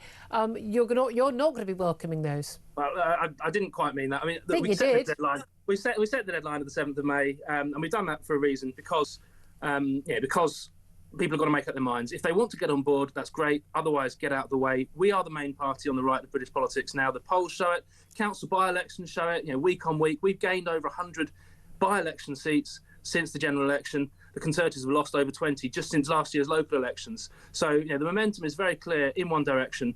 And if you want to stop Labour, if you want to get Keir Starmer out, there's only one way to do that. That's to vote reform. So, if people want to come and join us from the Tories, let's look at them individually, assess them. But I think we've taken the best ones now. That's what I meant to say. Would you regard, in terms of the Labour leadership, would you regard Andy Burnham as a bigger threat to reform than Keir Starmer? Would you rather be fighting Starmer or him? Well, I think the biggest threat that Andy Burnham poses is to Keir Starmer, and that's why Keir Starmer has blocked him from standing in that by-election and prevented him from rejoining the Parliamentary Labour Party. Starmer is scared of facing competition, whether that's within his own party or whether that's with the local Well, elections. hold on a minute.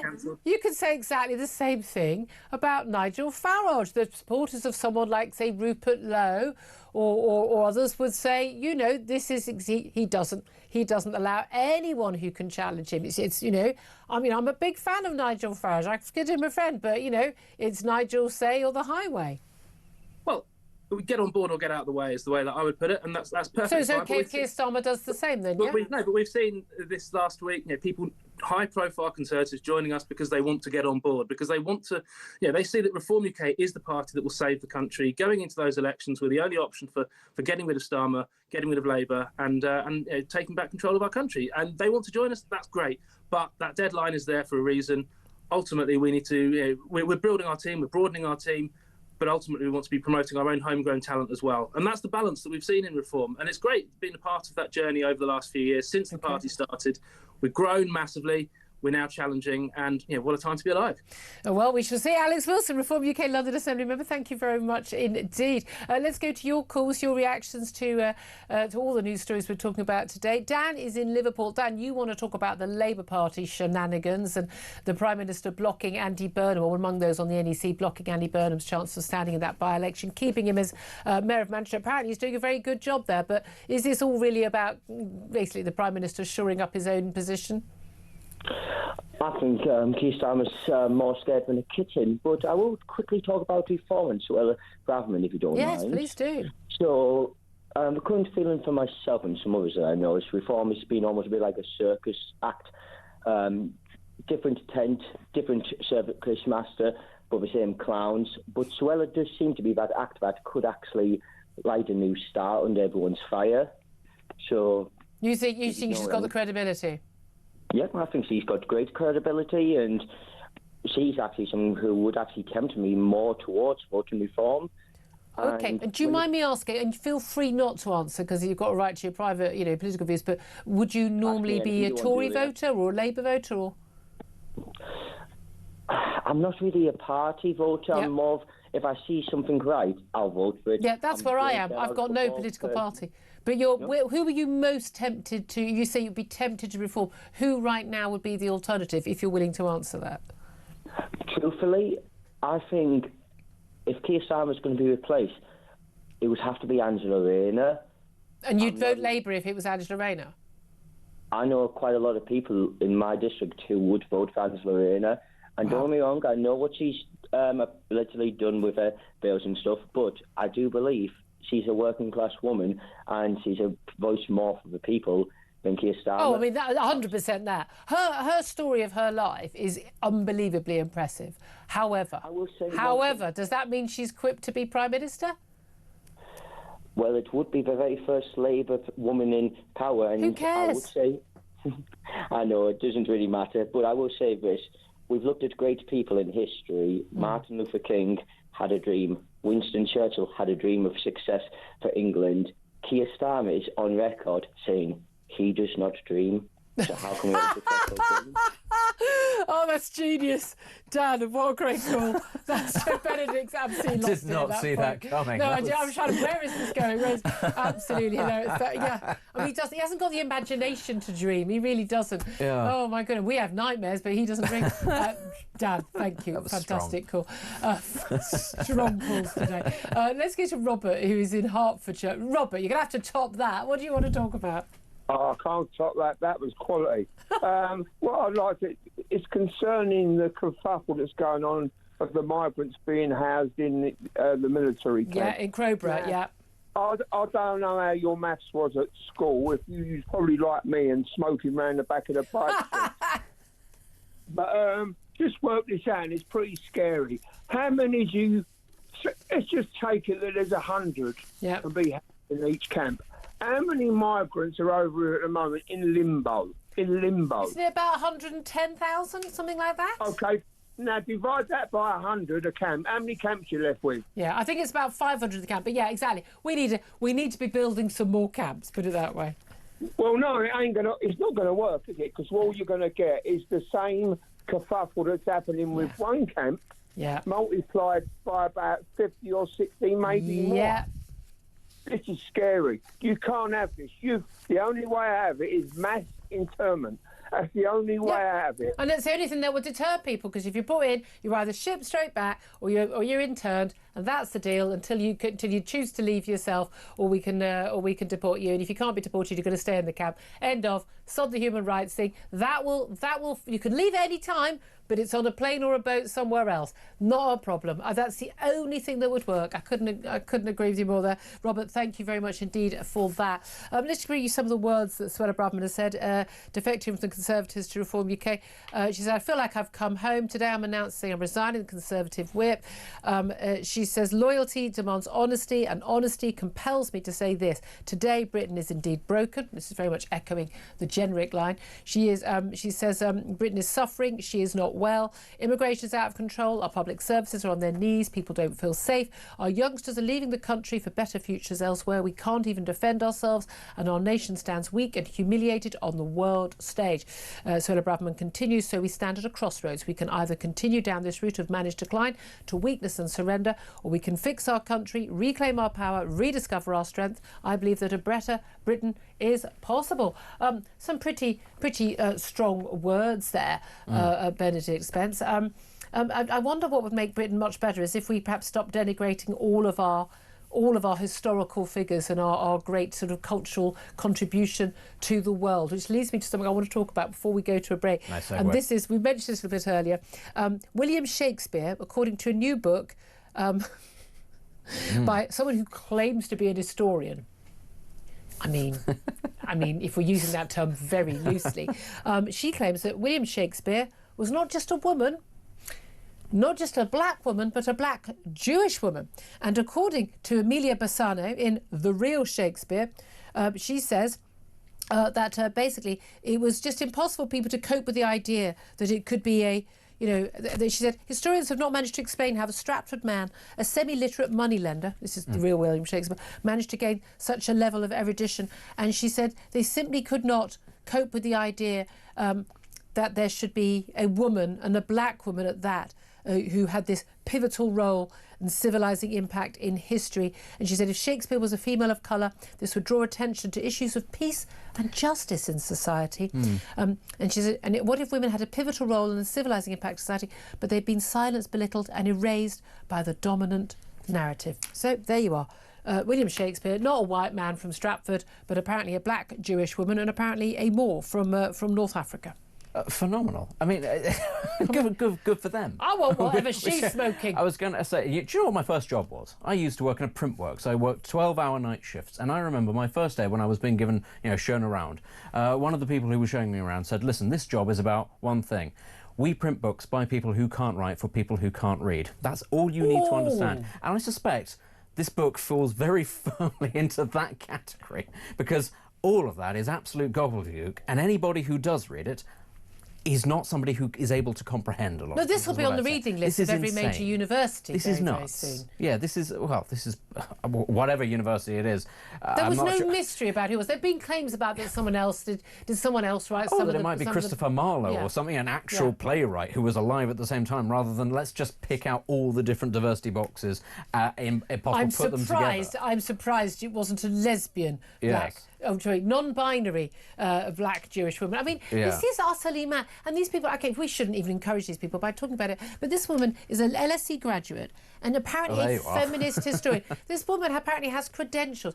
This is how bad our universities are. Now, I'm happy people put up theories and we can debate them, but I doubt very much if you showed her all the evidence of why she's talking absolute nonsense, that she would accept that. Yeah, once upon a time when you had sort of a very small number of sort of highly intelligent people putting up sort of slightly sort of insane ideas to basically to debate them and to sort of, as a philosophical experiment, and this sort of thing was halfway possible. But I'm afraid to say nowadays our universities are just chock full of people who should not be at university. And this is the thing, I'm not talking the students, I'm talking the academics. I'm talking a lot of people in senior positions should be nowhere near higher education, and yet we're supposed to defer to them because they've got professor or doctor or whatever it is in their name, and we still take this seriously. It's not. I mean, university sector's a bit of a racket right now. It's a Ponzi scheme. Absolute bonkers. But there we are. We're going to talk about more bonkers stories up next with the brilliant Maya Forstater of Sex Matters. The latest woke trans insanity. Because there's always something else to say, and it's all just as mad as it was last time.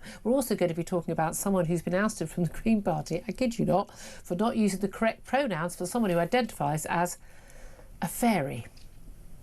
Yes, really. I'm not even making that up. That's a real thing, apparently. We're going to talk about that up next. Stay tuned. This is Talk.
Welcome to Down the Local, the show that goes from pub to pub across the country, speaking to the punters about the subjects driving us all nuts at the moment. That's Rachel Reeves, Rachel Thieves, Rachel McCounts. I don't really know Meghan Markle. I know Meghan Markle's from Sinks, and that's about it. I don't know about anyone else, and I don't know where this is going. I have 0% beard, and I feel Raising the flag, I think, is symptomatic of this desperation. Is public transport good value for money?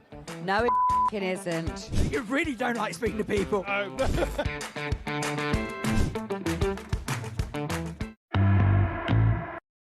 Across the UK, on DAB+, on YouTube, on your mobile, and on your side. This is Talk. This is Talk, the Home of Common Sense. 12:49 is the time. We're fresh from finding out that apparently Shakespeare was a black woman. There we are. We're going to be talking about more woke stories in a moment. Just to get you up to date, if you're just tuning in, Suella Braverman, the former Conservative Home Secretary, she has announced that she has defected to Reform. They now have 8 MPs. They only had 4, I think, at the beginning of the year. They've now got 8 MPs, or just at the end of last year, 8 MPs. She's the latest high-profile defector. The other high-profile defector, Robert Jenrick, he was Shadow Justice Secretary until a week or so ago. He's posted on X just a moment ago. Welcome, Suella Braverman. Great to be on the same team again. Let's take our country back. More on that, no doubt, in the next show. Peter Caldwell is in for Ian Collins from 1 o'clock. Right now, let's talk about the latest woke madness, because we could do basically 3 hours on this every single day, but I always like to talk about the latest matters because we mustn't let it pass. Maya Forstater is Chief Executive of Sex Matters and joins us as she regularly does, to talk about the latest insanity going on in the world. Good afternoon to you. Hello, Julia. I mean, just don't know where we start. NHS midwives have been recording the gender identity of newborns as opposed to their actual sex, including even their sexual orientation. I'm not sure you know the sexual orientation or the gender identity of your child when they're born. What you know is whether they've got a penis or not, and you can go, that's a boy, that's a girl. Used to be really simple, didn't it? Yes, I mean, this is a computer system that the NHS has brought in from the US. It's called EPIC, and it was brought in under the Biden administration, and it does ask your sex assigned at birth and then an inventory of organs. And it treats people like they're made out of Lego, basically. Do they have a penis? Do they have testicles? Do they have a vulva? What combination of those things do they have? It's complete nonsense. And we first raised this in 2023, and the NHS said that those things were voluntary and only to be used for people who were having gender reassignment surgery. But here again, we're hearing that NHS nurses, midwives are being trained to use it for logging. And there's not just one. I mean, this one of the biggest hospitals. I mean, it's just around the corner from here. Guy's and St Thomas's Hospital are using it, but at least 10 NHS hospitals use this. And King's College and the hospital as well. Again, these are major teaching hospitals, but at least 10 NHS hospitals around the country are using this. And midwives are going, well, where's the form for male and female? And this is just basically woke madness in the Biden administration, just being brought over here. And is the excuse that, well, we've got this software and we can't adjust it? But can it be changed, or can't they just say, sorry, ignore all of that stuff, because obviously this is a medical form and it's about facts, not nonsense? Exactly. That's what they should do. They can always, the NHS is a big customer. They can always change fields. You know, they don't have to accept what any supplier gives them. But this seems to be going further than that. It's being brought back into the training, and midwives are being told to think about babies as having a sex assigned at birth rather than just having a sex. Well, we've had a minister, a Labour MP. I mean, you know, talking about that. You know, that babies aren't born boys or girls. They're assigned sex. People who are elected members of Parliament have said this nonsense, for goodness sake. It's madness, as you said. Yeah. In the medical schools, it's in the Department for Health. It really needs a root and branch removal. But, I mean, you guys, you've done amazing things, you know, on you know, trying to tackle all this madness and legal cases and that. But it's also up to all of us. It's up to staff, and we know, you know, nurses not wanting to have a man undressed watching them, pretending he's a woman, watching them getting changed. You know, they're basically losing their jobs, having to fight long court cases that take years. And we've had some, you know, the Darlington nurses and others, you know, these amazing victories. Sandy Peggy, that sort of partial victory. But you know, it's also up to us as patients saying, no, I will not have that. I mean, I remember going to the optician a year or two ago and just saying, no, this form, why have you got my gender identity? Or you know, non-binary. That's not a thing. This should not be on this form. I went to the gynaecologist and there was some nonsense on that. I went, well, of course I'm female. Otherwise, I wouldn't be at a gynaecologist. I can't be anything but. I shouldn't be here otherwise. And exactly. and they all go, oh, I know. And it's like, well, speak up then. Speak up. And you know, we've got to all speak up. But this is it. The NHS is so totally captured. And as we've seen with these nurses just wanting the most basic levels of dignity, like not to have someone, a man, watch them get out, you know, down to their bra and knickers in a changing room, they're scared to speak up. And when you've just given birth, you should not have to be arguing with the bureaucracy about not recording nonsense about your child. Yeah, and again, it's like, you know, referring to, you know, someone who identifies as trans when they commit a crime, or this amazing spike we've seen in female violent crime and sexual assaults because they're committed by men. So whether it's a census, a criminal document, you know, involving the criminal justice system, or you know, NHS or a voting document, it needs to record facts, verifiable, objective truth, not what someone feels on a Wednesday afternoon. Exactly. And it starts at birth and it goes all the way through your life. You cannot change sex, and where people need that information, whether your doctor needs that information, whether the justice system needs that information, it has to be accurate. It should be This was something that wasn't even up for debate until 10 years ago. It's bizarre. One thing that wasn't up for debate for 10 years ago also was the idea that we had to use someone's preferred pronouns, because pronouns have a meaning, a meaning in biology, and it's very, very clear referring to a man or a woman or plural. And they also, they're grammatically correct or not. We constantly have this phrase of misgendering people, where, you're not misgendering if you call a man he or him or his, when he is a man, whether he calls himself a woman or not, you're not misgendering, you're being correct. But we've got a whole load of other pronouns that have crept in, and there's been an extraordinary row between the Green Party and Emma Bateman. So Bateman, she was the co-chairman of the Green Party Women's Group. She's now suing the Green Party after they suspended her because they accused her of mocking someone and refusing to use someone's, I kid you not, fairy pronouns. This is someone who identified as a part of the fairy people, didn't know that was a thing. Presumably they were at the bottom of the garden when they did this, and wanted to be referred to using, I don't even know how to pronounce these, fair pronouns, because they believe they're sort of basically mythical beings. And basically Emma Bateman refused, and now she's suing them for suspending her. Again, is this a Monty Python sketch? Well, Emma was making a joke. I mean, that's the funny thing. She wasn't even misgendering somebody. What she was doing was making a speech about pronouns, and she said something like, every time somebody's misgendered, a person with fair pronouns dies. It's a great joke. That's a great joke. Guys. There wasn't even anyone who takes these ridiculous pronouns there, and somebody weaponized that against her. They used that to try and get rid of her because she has said that men are not women and that women's rights need protecting. Yeah. She's an old school feminist, basically, who understands basic biological fact. She is, and she's a Green. She should be there fighting for the environment, not having to fight for basic facts. Yeah, it's genuinely quite terrifying. Whenever we read these stories, a reason I always want to talk about them, as mad as they are, is that when, political parties, organisations like the NHS, universities, wherever, when they're spending their time on this nonsense, they are not doing the job we need them to do for us.